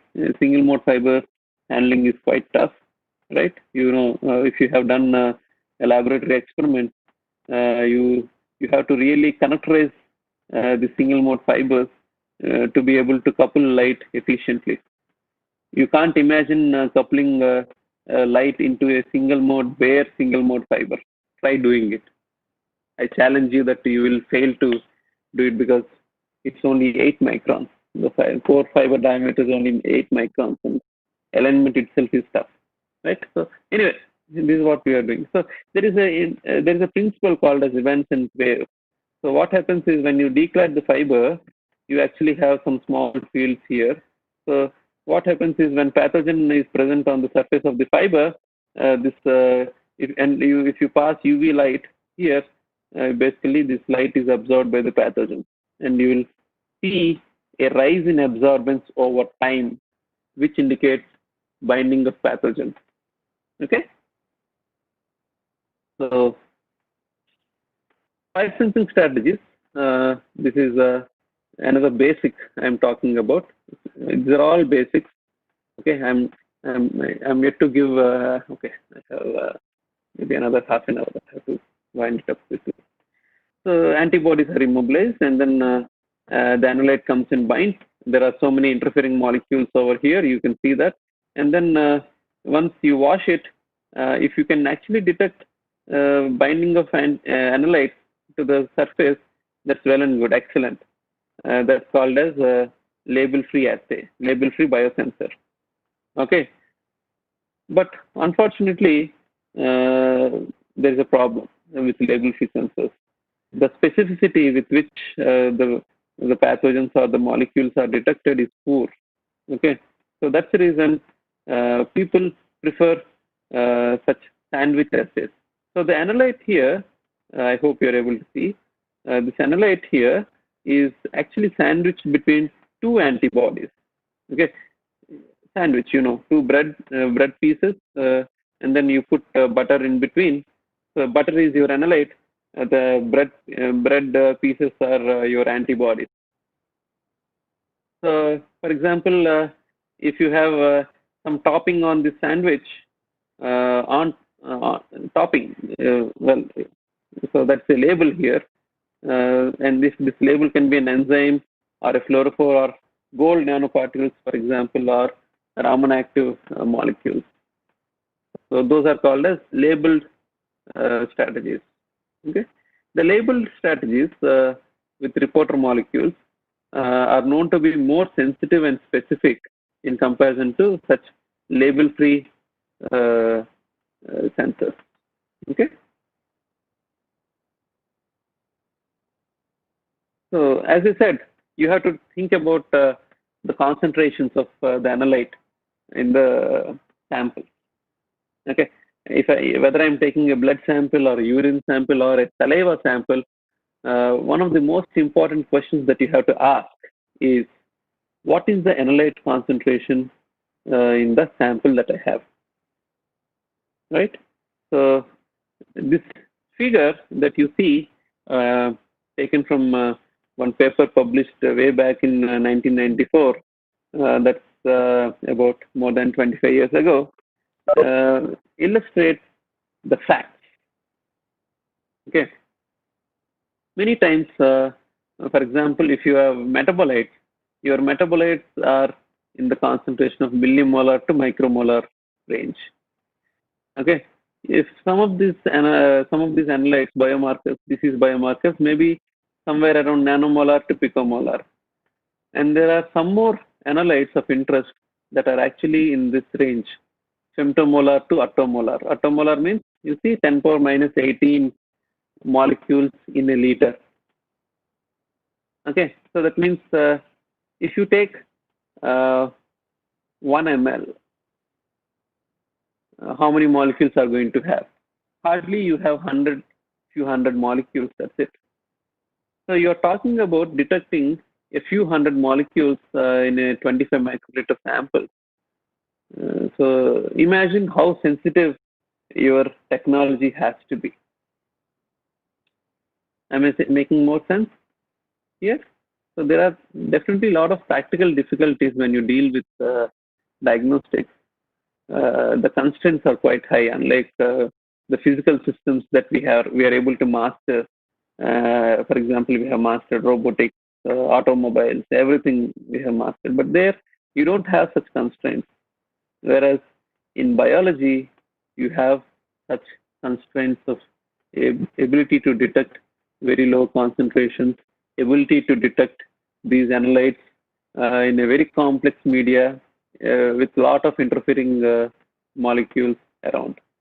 So these are a different set of challenges altogether that are posed here in biological and clinical diagnostics.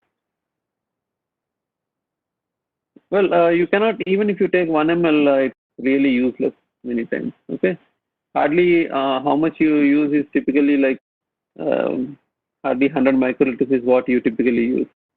Even if you take 5 ml of sample, you may be able to use only 100 microliters of serum out of it. And then further you have to dilute it, because serum is quite viscous.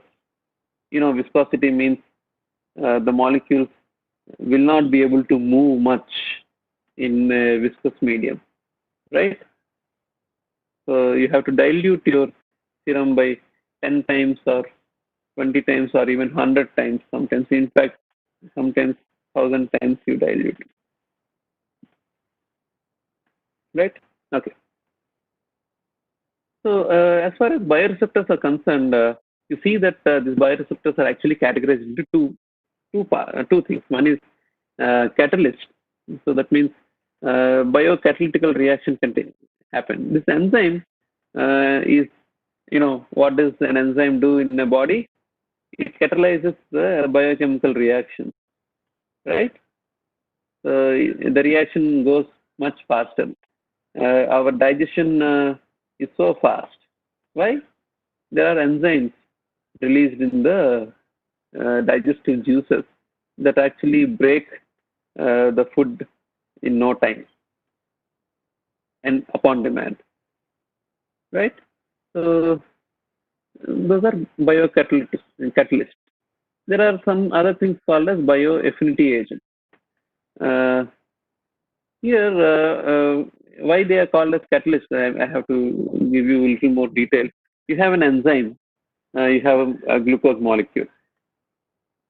So what happens is this glucose molecule from the sample that you have introduced onto the pad, on the sample pad on your glucometer, glucose molecule comes, gets reduced, okay, goes out. Another new glucose molecule comes, gets oxidized, leaves. Another new glucose molecule comes, gets oxidized. Like this enzyme is able to work on multiple molecules at a time, not at a time, but one after the other, very fast. Okay. Whereas in the affinity ones, it's not so. Once you have an antibody, binds with an antigen, and this antibody-antigen complex remains intact. Unlike an enzyme where glucose comes and gets oxidized and leaves, another new glucose molecule comes and gets oxidized. No. In the affinity reactions, basically you have antibodies and you have antigens. Once they are fixed, once they come close to each other, and when they have affinity, there are weak van der Waals forces, hydrogen bonding, alphastatic interactions that keep this antibody antigen in place. Okay, so they are bound. That's it. That's the reason they are called as affinity reaction. Okay. So antibodies are one example. Nucleic acids are another example. Aptamers we have already discussed, and MIPs, molecular imprinted polymers. So you need a little bit of chemistry to do all these things. So, yeah. Okay.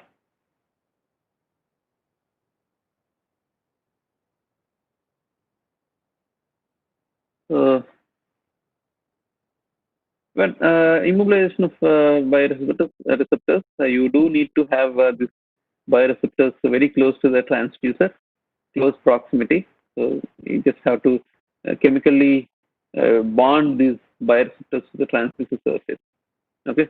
Of course, loss of activity is one of the major issues. You should minimize the loss of activity. You should be able to control the pH, temperature, and other chemicals. The structure and the function of these bioreceptors have to be intact. Okay. And this uniform, you are putting a layer. For example, you take a glass slide and then you are spreading sand on top of glass slide. Okay. For example, you take a sticky surface. Okay. You are taking a sticky surface and you are pouring sand.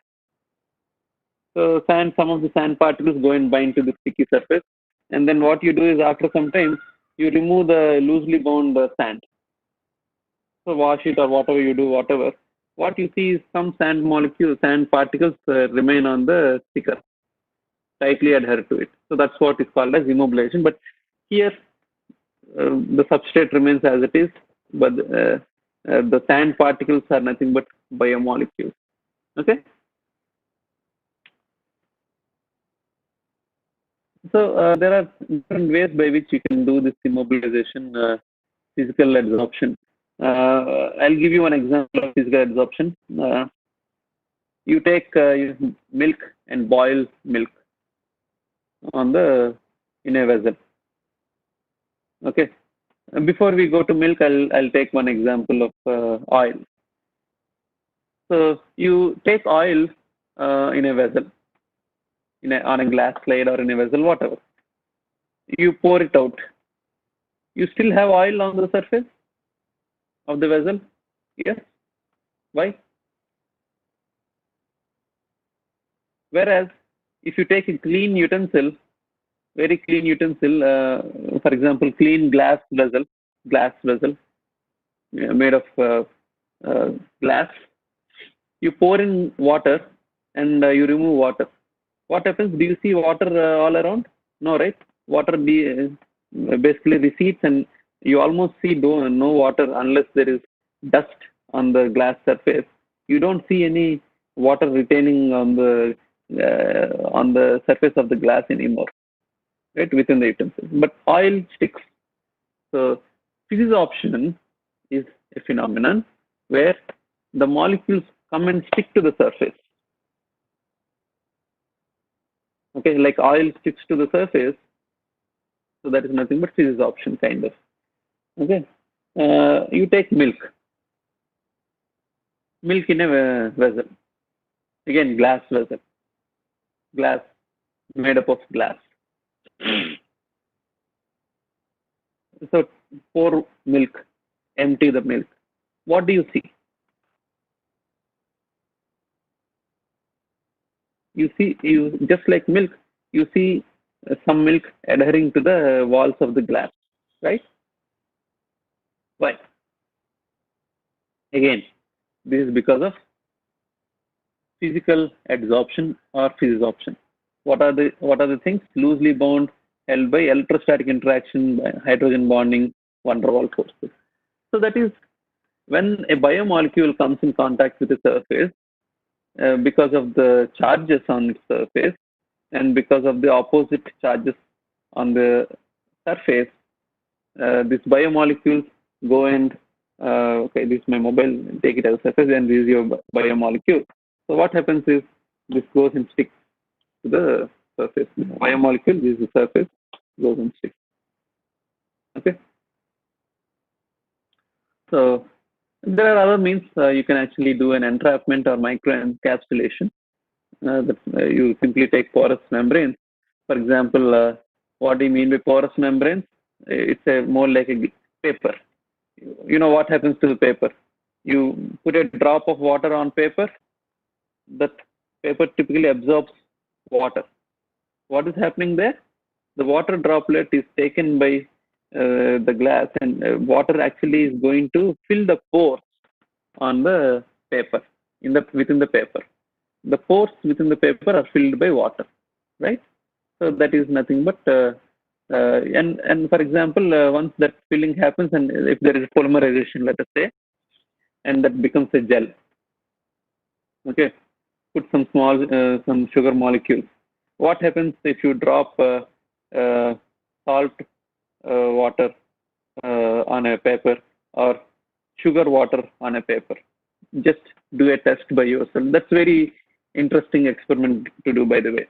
Take a small droplet of salt water and take another small droplet of sugar water, sugar solution. You put both of them on a paper, any paper, 2 dots. You will see what happens. NaCl forms crystals. Sugar also can form crystals, but the nature of how these two behave is completely different. So that's an example of encapsulation or entrapment. But most advantageous is we want these biomolecules to be stable on the surface, so we prefer covalent bonding. Okay, we want to really fix these biomolecules on the transducer surface. Okay, so it is achieved by covalent bonding. Covalent bonding, as you know, covalent bonds are strongest bonds.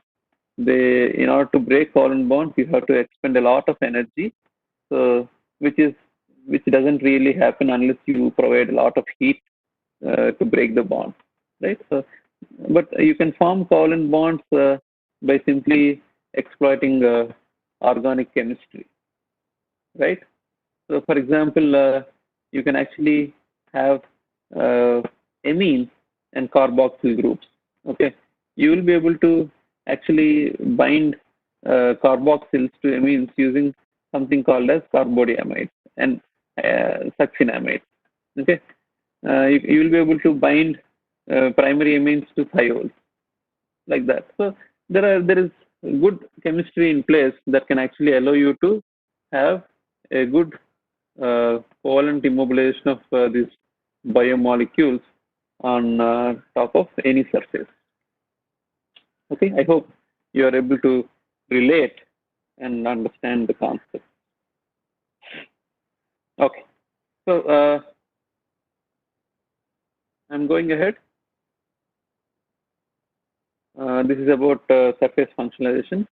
When you take a surface, it's not as simple as what you can think about. For example, a glass surface, you have to, as I said, you have to have some organic function groups on the surface, and then you can actually use a cross-linker and then put a biomolecule, right? How do you introduce these organic functional groups on a translucent surface? That's one of the most important questions that one has to ask if you want to do covalent immobilization of bioreceptors on the sensitive surface. Okay, so the surface functionalization, there are some techniques available for each surface. For example, if you take glass, glass is bond with wood or anything, a metal, for example. How is it achieved? You see a bonding, right?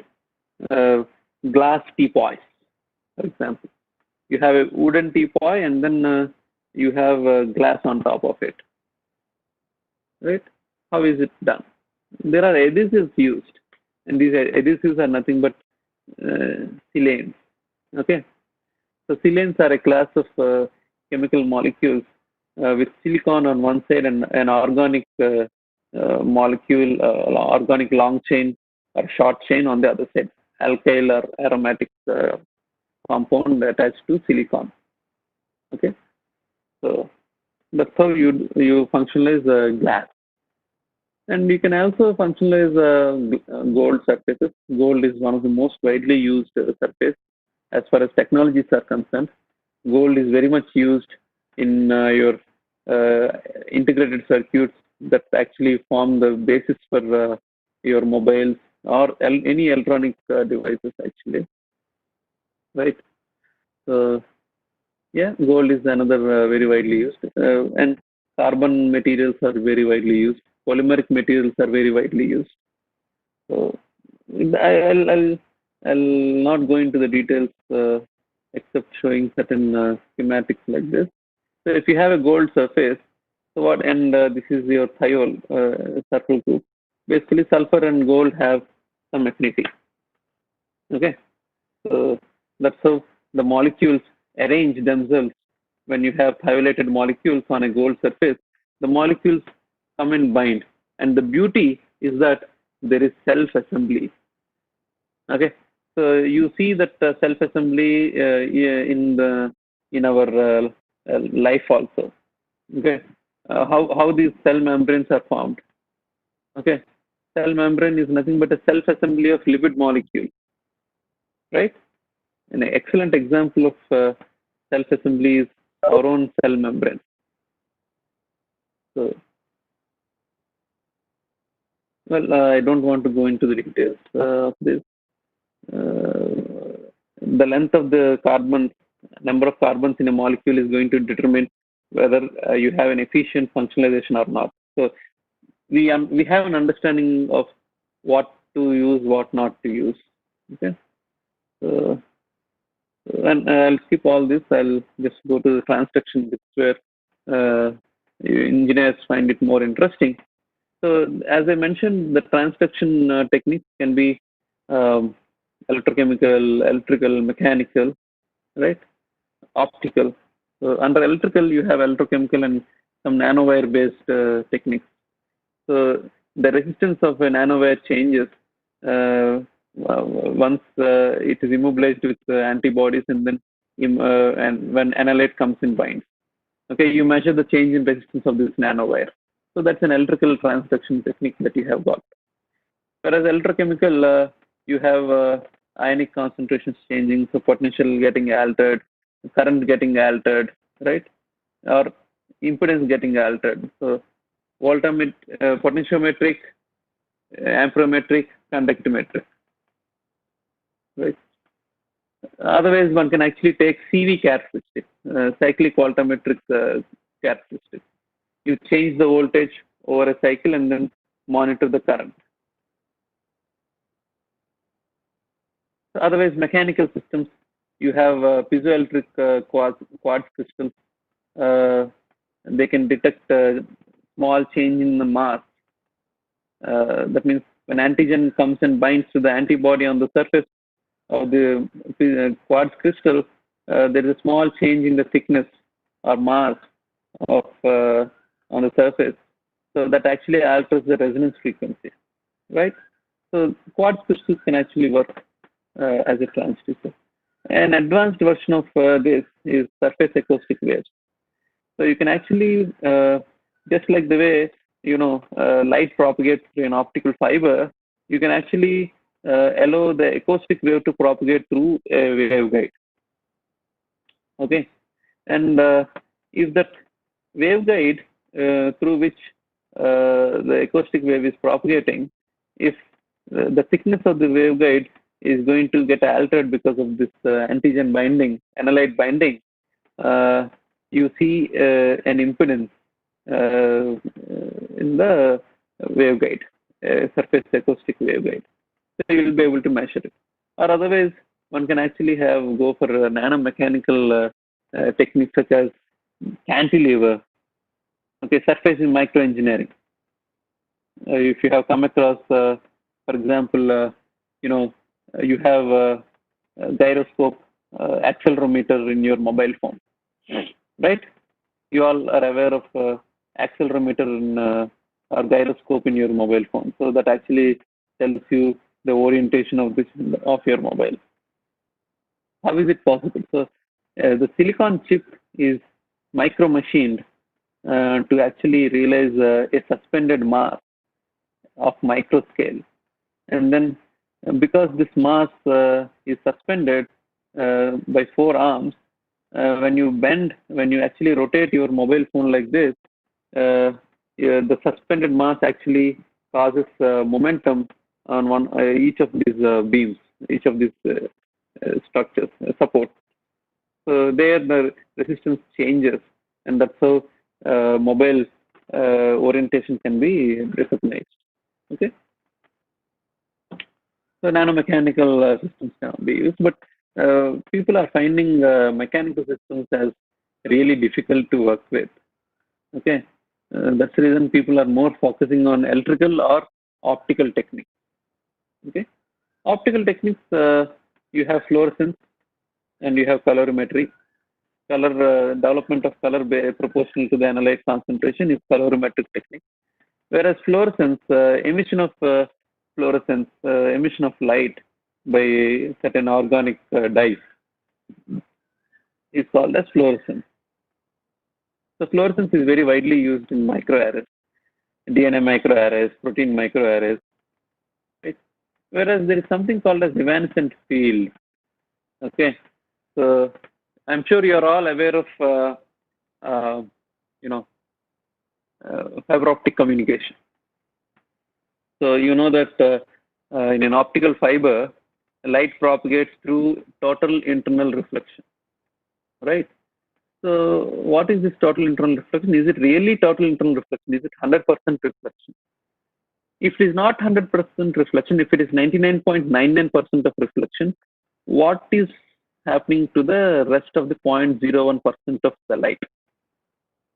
So that 0.01% of light appears as an electric field into the cladding. Okay, and this field drops exponentially, fades very quickly, fades away very quickly. So it is called as evanescent wave. Evanescence means, a dictionary meaning of evanescence means fading away. Okay, so there is an evanescent field at the core clad interface, if at all you take an optical fiber. So whenever there is a total internal reflection, a small fraction of light is available as an evanescent field. Okay, So actually, one can actually exploit this evanescent field. Uh, it has been exploited to develop something called as SPR, surface plasma resonance devices, or waveguide based devices, or microcavity based devices. Okay, so I'm going to give you an example today in next 15 minutes. Bear with me, uh, where I'm going to show how to develop a sensor. Okay. Before that, as I mentioned, I'll show you a table where what is the way how these technologies are being developed. So you see a lot of literature, more and more literature getting reported for optical and electrical techniques in comparison to mechanical and nanomechanical techniques. Okay. So here, our lab makes use of this optical fibers, and we don't keep them straight. We don't use straight fibers. We actually use bent fibers. And of course, being ECE engineers, electrical and communication engineers, you know about fiber optics. You don't want to bend this optical fiber anyway, because the bending losses will actually kill the signal. But for sensing, we why do they kill the signal? Because whenever there is a bend, light escapes.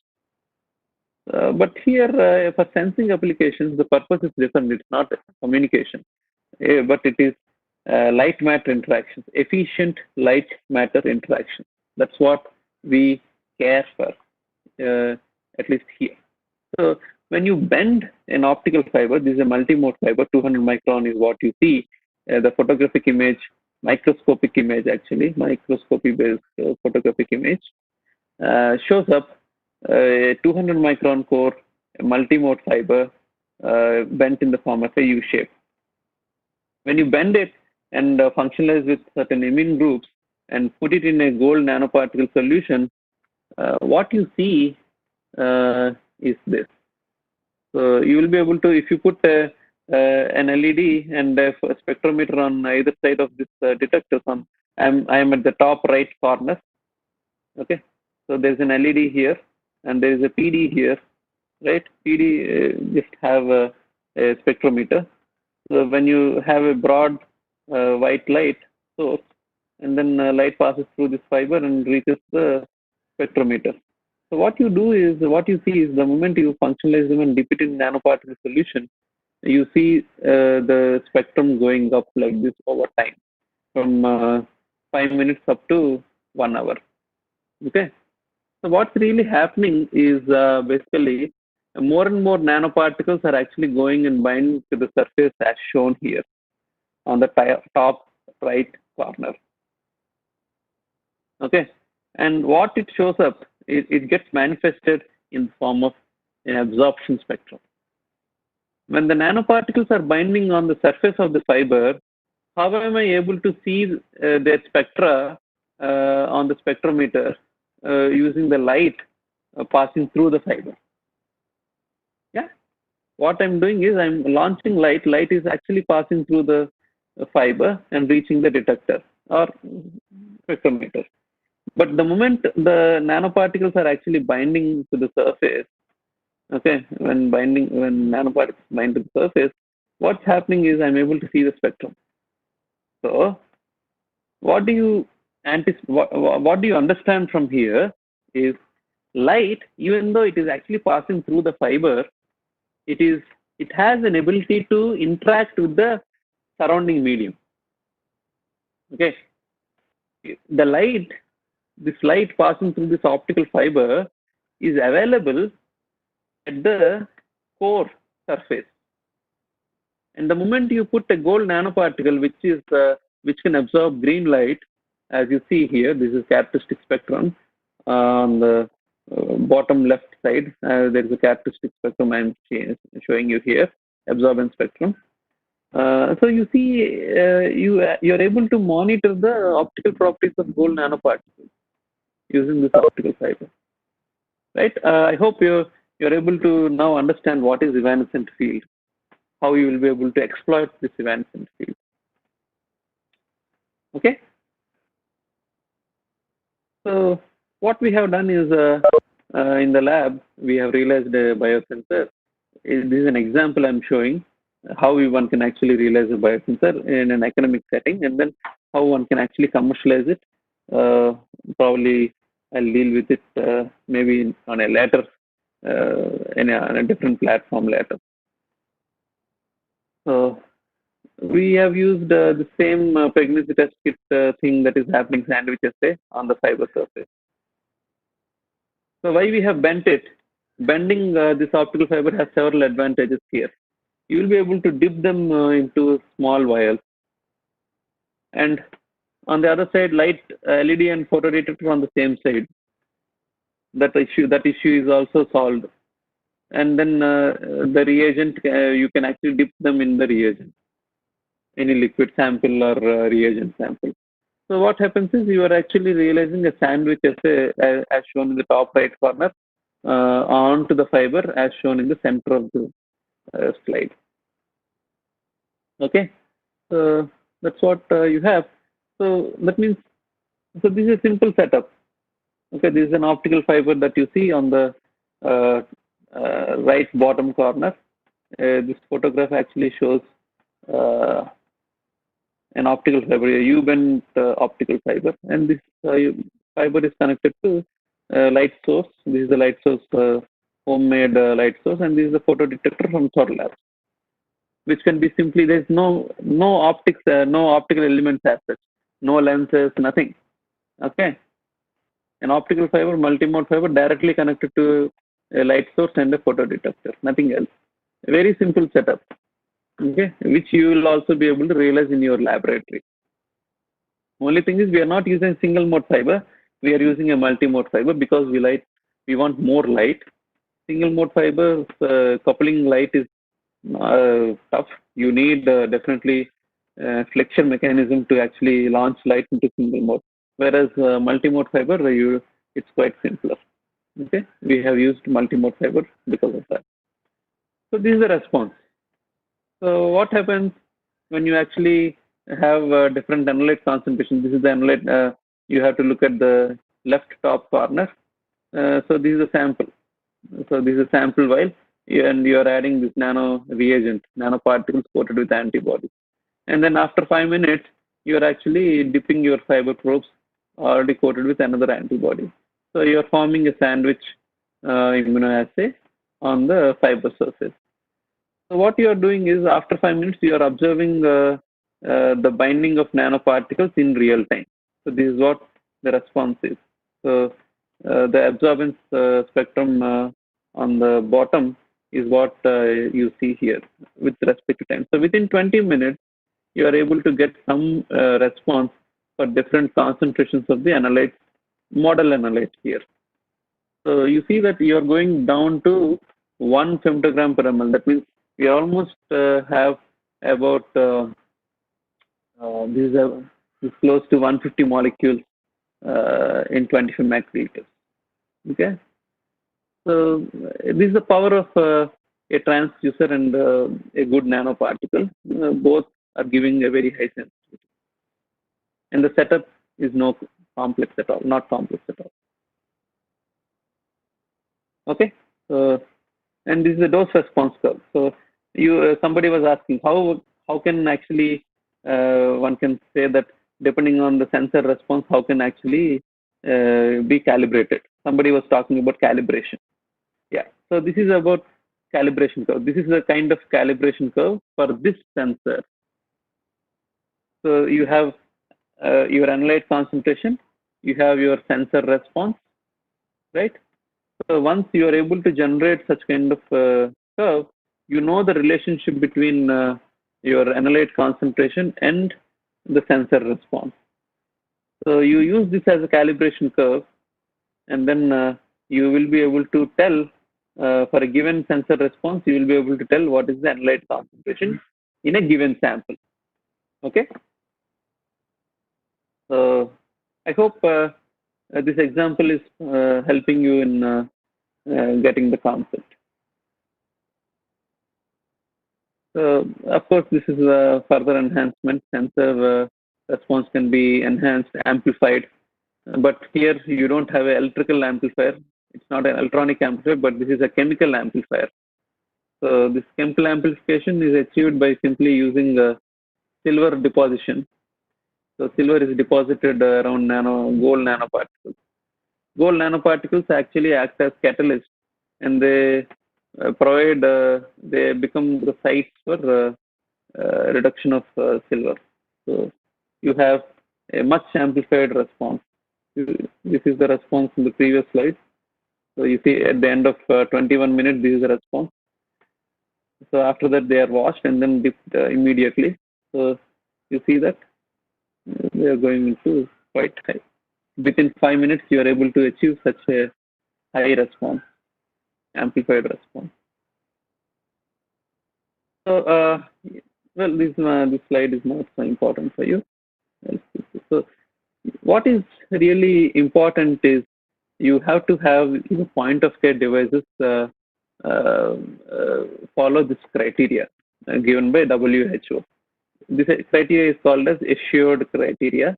A stands for affordable, S sensitive, S specific, U user friendly, R rapid, E equipment free. So if you can actually have a handheld device that is sensitive enough, serves the purpose, that's all what we want. We don't want a very big boxes with a lot of complex instrumentation inside. We want a simpler one that works in the field or in the primary healthcare center. Okay. Of course, everything has limitations. Uh, we have to. There are several limitations with respect to such point of care devices. Sensitivity is an issue we are working on towards this. There are other problems associated with it.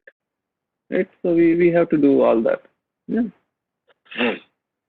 In comparison to literature, this technique that we have is kind of a single-step technique, and similar sensitivities are achieved using multi-step approaches known as biobarcode assay here.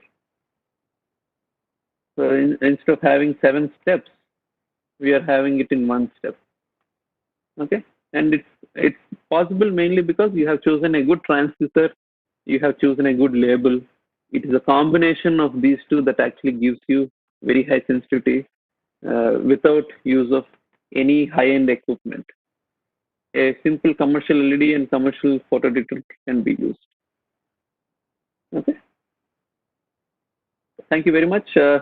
With that, I close this session. Suresh, thank you. Let me go back to this WebEx page. Where is it? I have to look at my computer.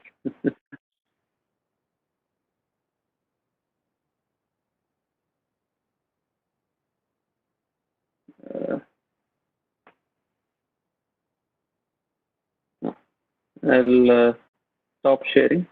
Okay, good. I hope that the participants were able to get something, and I also hope you will look towards, you will be encouraged to pursue this field. I know this is tough, but this is the future. Why? Because there is a lot of need in this direction, and I'm sure even if you have other technologies coming up, these diagnostics is going to remain as a challenge for next 20 years. There are ample number of problems to solve here. For example, your 5G has come and there is no job for communication engineers anymore, except some maintenance guys, right? So where do all ECE engineers going to find their job? Maybe some maintenance operations and maintenance, that's it. Where is the high-end job? Maybe one can say data analytics or something like that. But these are certain fields where there is a life. If you are pursuing this field, always you will be sought after.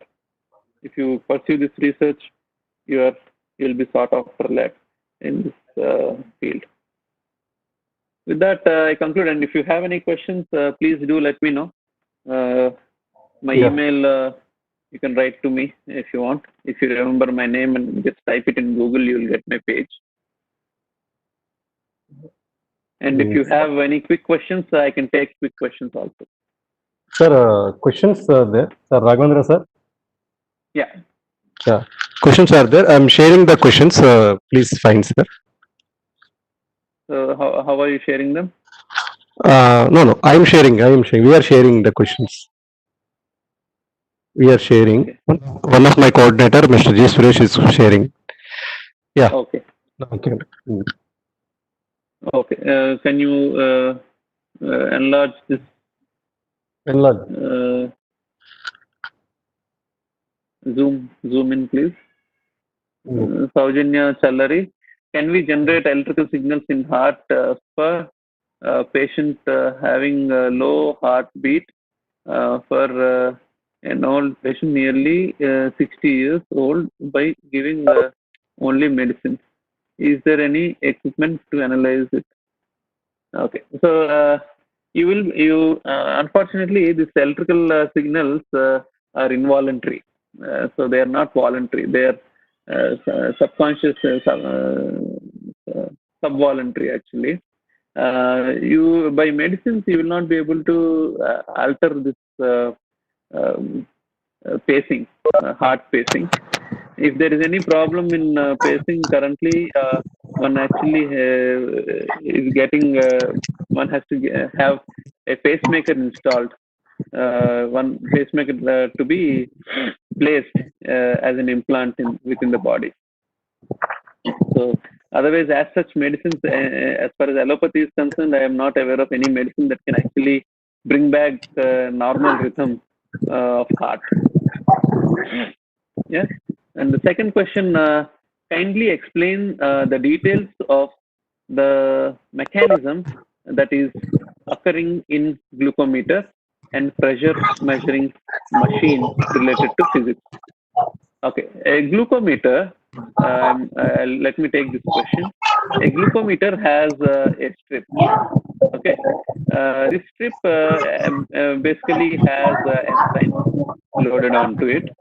In addition to enzymes, it also has another chemical such as a chromogen or H2O2. So what happens is, could you please mute your phone, microphone?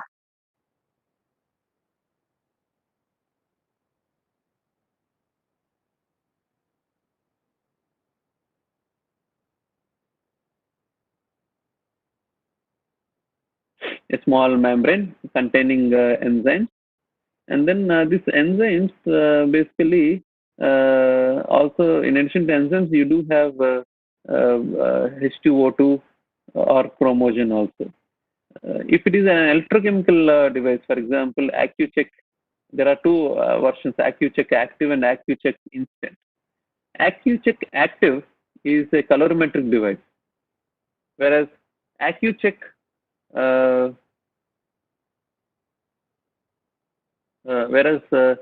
AccuCheck this thing instant is basically a electrochemical device. Okay, an electrochemical device simply has electrode, and it will pick up change in H plus ion concentration instantly. Okay, whereas a colorimetric sensor, which is active, AccuCheck Active, it actually has to develop a color based on H plus ion concentration. So it needs a chromogen, an additional layer. And also, instant requires only a small sample, whereas active requires a large sample of blood. So one is electrochemical technique. Instant works on electrochemical technique, whereas active works on colorimetric technique. The reaction is simple. A glucose oxidase oxidizes the glucose. Okay, and then in the process, H plus ions are generated. These H plus ions are, the concentration of H plus ions is estimated by an electrochemical sensor in case of AccuCheck Instant. Whereas in colorimetric, these H plus ions are further utilized with the help of H2O2. They are further utilized to generate a color. And you determine, you measure the intensity of the color to estimate the glucose concentration in a given sample. Okay, that's how glucometer works. Pressure measuring machine. The best word is BP monitor.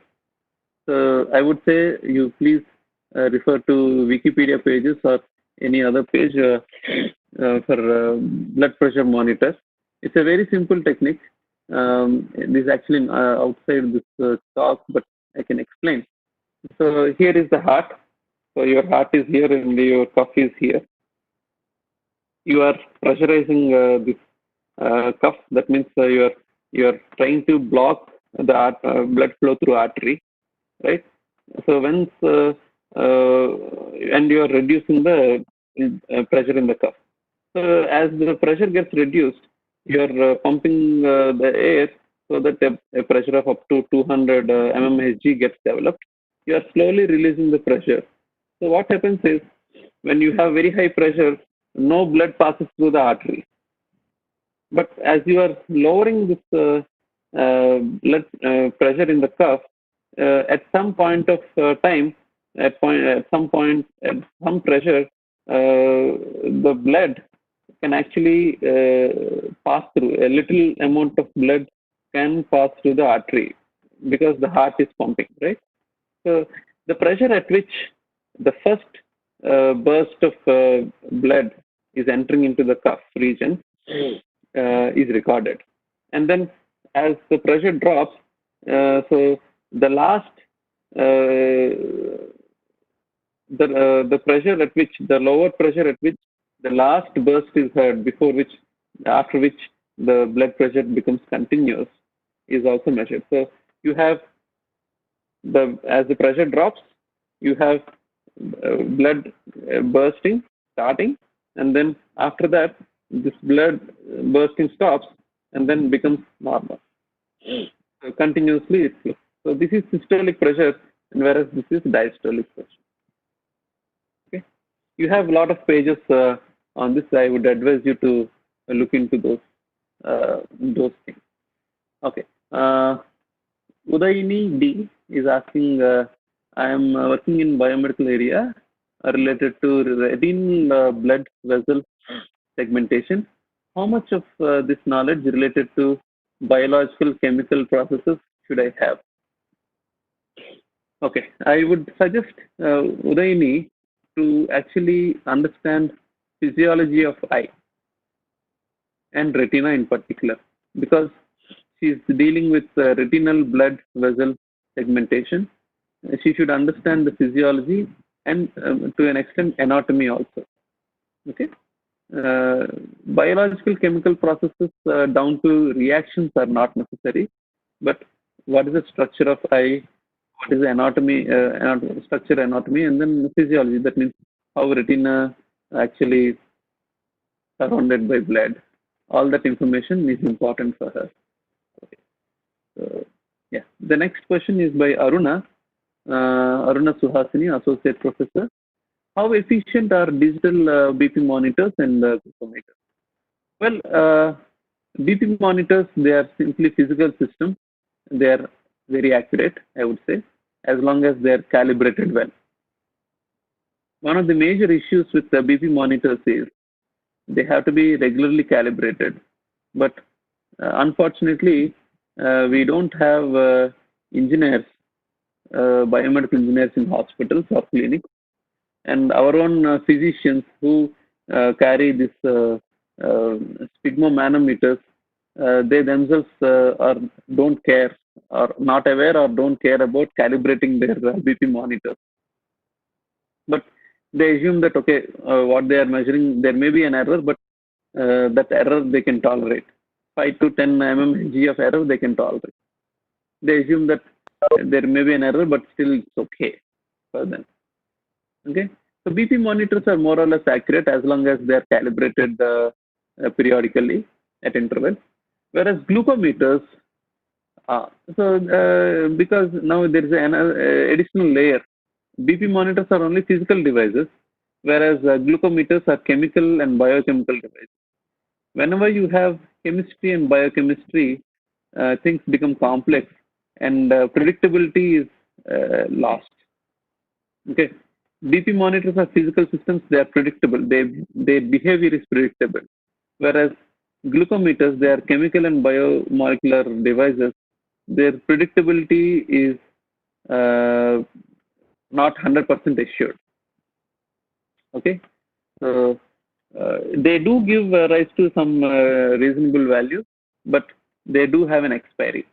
So beyond expiry, you cannot use those strips, and you have to store them, store these glucose strips well. Otherwise, the temperature effects can actually cause a small uh, drop in the enzyme activity, and that's how the calibration curves can get altered. Okay, so that's about glucometer efficiency. Narsimhlu asks, I don't mind. Can you give me some case studies on medical diagnostics? If I don't mind. Okay, I have given a development. I I assume that you wanted to see a example, an example case for medical diagnostic device. I have shown you one example where we are working on U-bend probes. I have shown you how a U-bend probe can be developed, can be used to develop a biosensor, a point-of-care device. If any other diagnostics, if you want to take a glucometer, is something that we have already discussed about. I hope that answers Natsimulu's question. Narendra Dondapati asks, can we use LabVIEW software to develop a clinical device? A software can do something, but not everything. It cannot substitute a hardware. It cannot substitute a biochemical reaction. The software can only be able to process the data more efficiently if there is any ambiguity, right?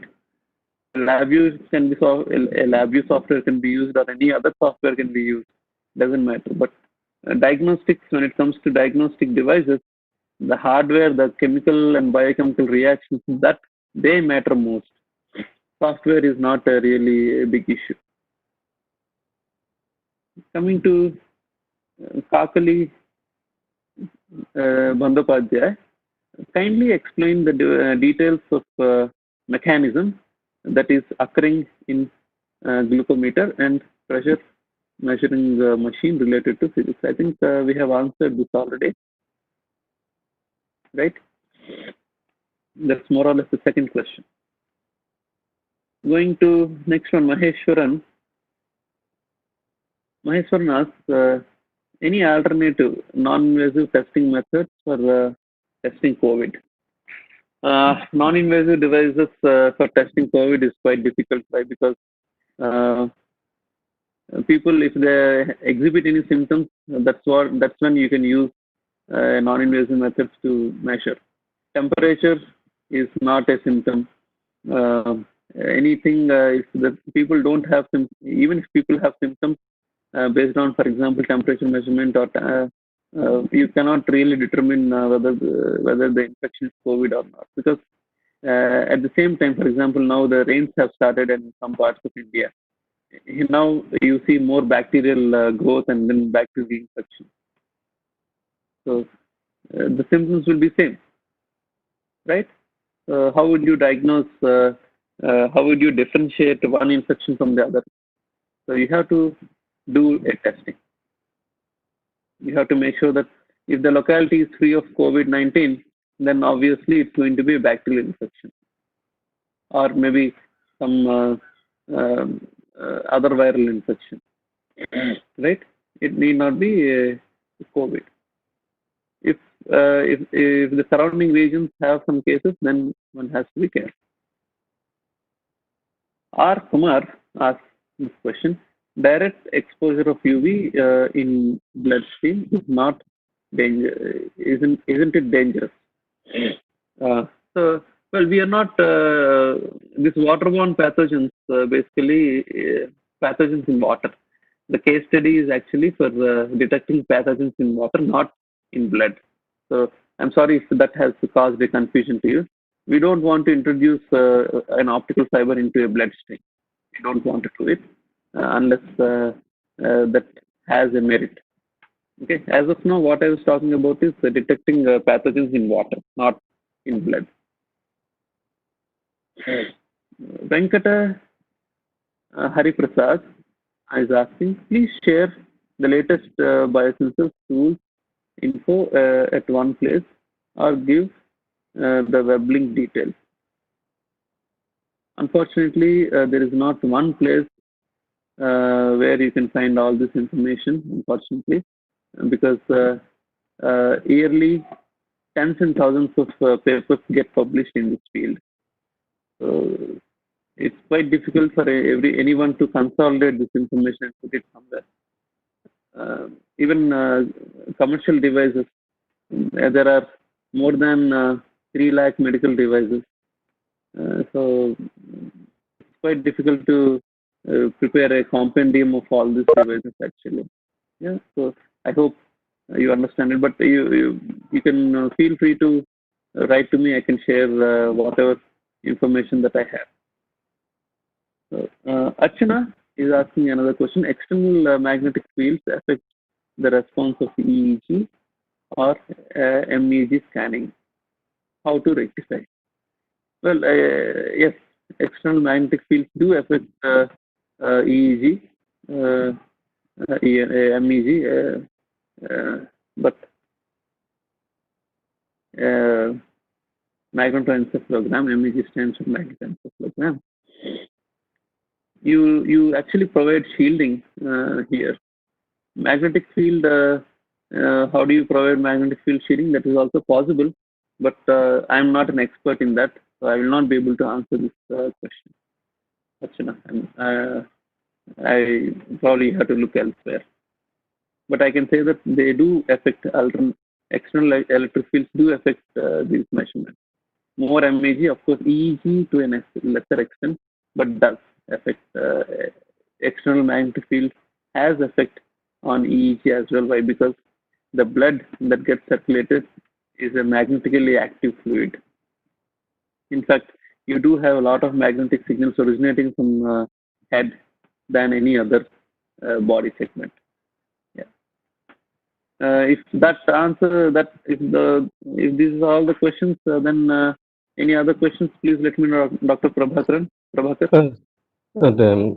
Thank you, Dr. Ravindra. These questions participants given. Okay. It's very nice. Student, all participants around almost maximum nearly 300 participants. They given that feedback. Very information session through WhatsApp, YouTube chat, WebEx chat. Very good session. So thank you very much giving your valuable time to us. Very good session. Very knowledgeable session is also. Our participants, our college faculty members also, they learned a lot. They personally send me message that this is very good, sir. We are very lucky. IIT Madras faculty associate professor Dr. Raghavendra Sai giving a lecture with in this biomedical field. So we can start up with a new work also. We got with some ideas also while receiving your lecture. It's very nice. Some students also they impressed. Very good talk, sir. All maximum they given a feedback. All everybody, some students, some participants, they ask feedback link, but instead of that also they given very good session, very nice session, very informative session. It's very nice. So, on behalf of Department APC, GMRIT, I would like to very thank you very much, sir. Our HOD, sir, Dr. Ravi Nageswara, sir, our principal, and vice principal, sir. So you were valuable almost 2.5 hours above 9:30 to around now time, around 12:03. So it's very nice. Very I think, Yeah, I hope I have not bored people enough. So no. there was about 10 minutes break. That's the reason I have to take. Actually, some participants they given that very good that explanation skills and teaching skills. nicely, very easily understanding. So it's people are also very much happy, sir. Our workshop participants is also. So thank you so much. If I called you over phone, immediately you accepted my invitation. Thank you, very Yeah, much. we are friends. So Yeah. that's Yeah. good. Thank you so much, sir. Take care. Thank you. Bye bye. I wish you all the best for the people. And Okay. I also have a small request. If GMRIT would like to collaborate with us, please do write to us. We'll be looking forward to doing it. Yeah, Okay. Thank you, sir. we'll be looking Thank you. forward to Thank you. collaborate with people in GMRIT. Thank you very much. Okay. Bye bye. Thank Take you care. very much. Thank Have you. a Bye. good day. Bye. Thank you. Thank you. Bye.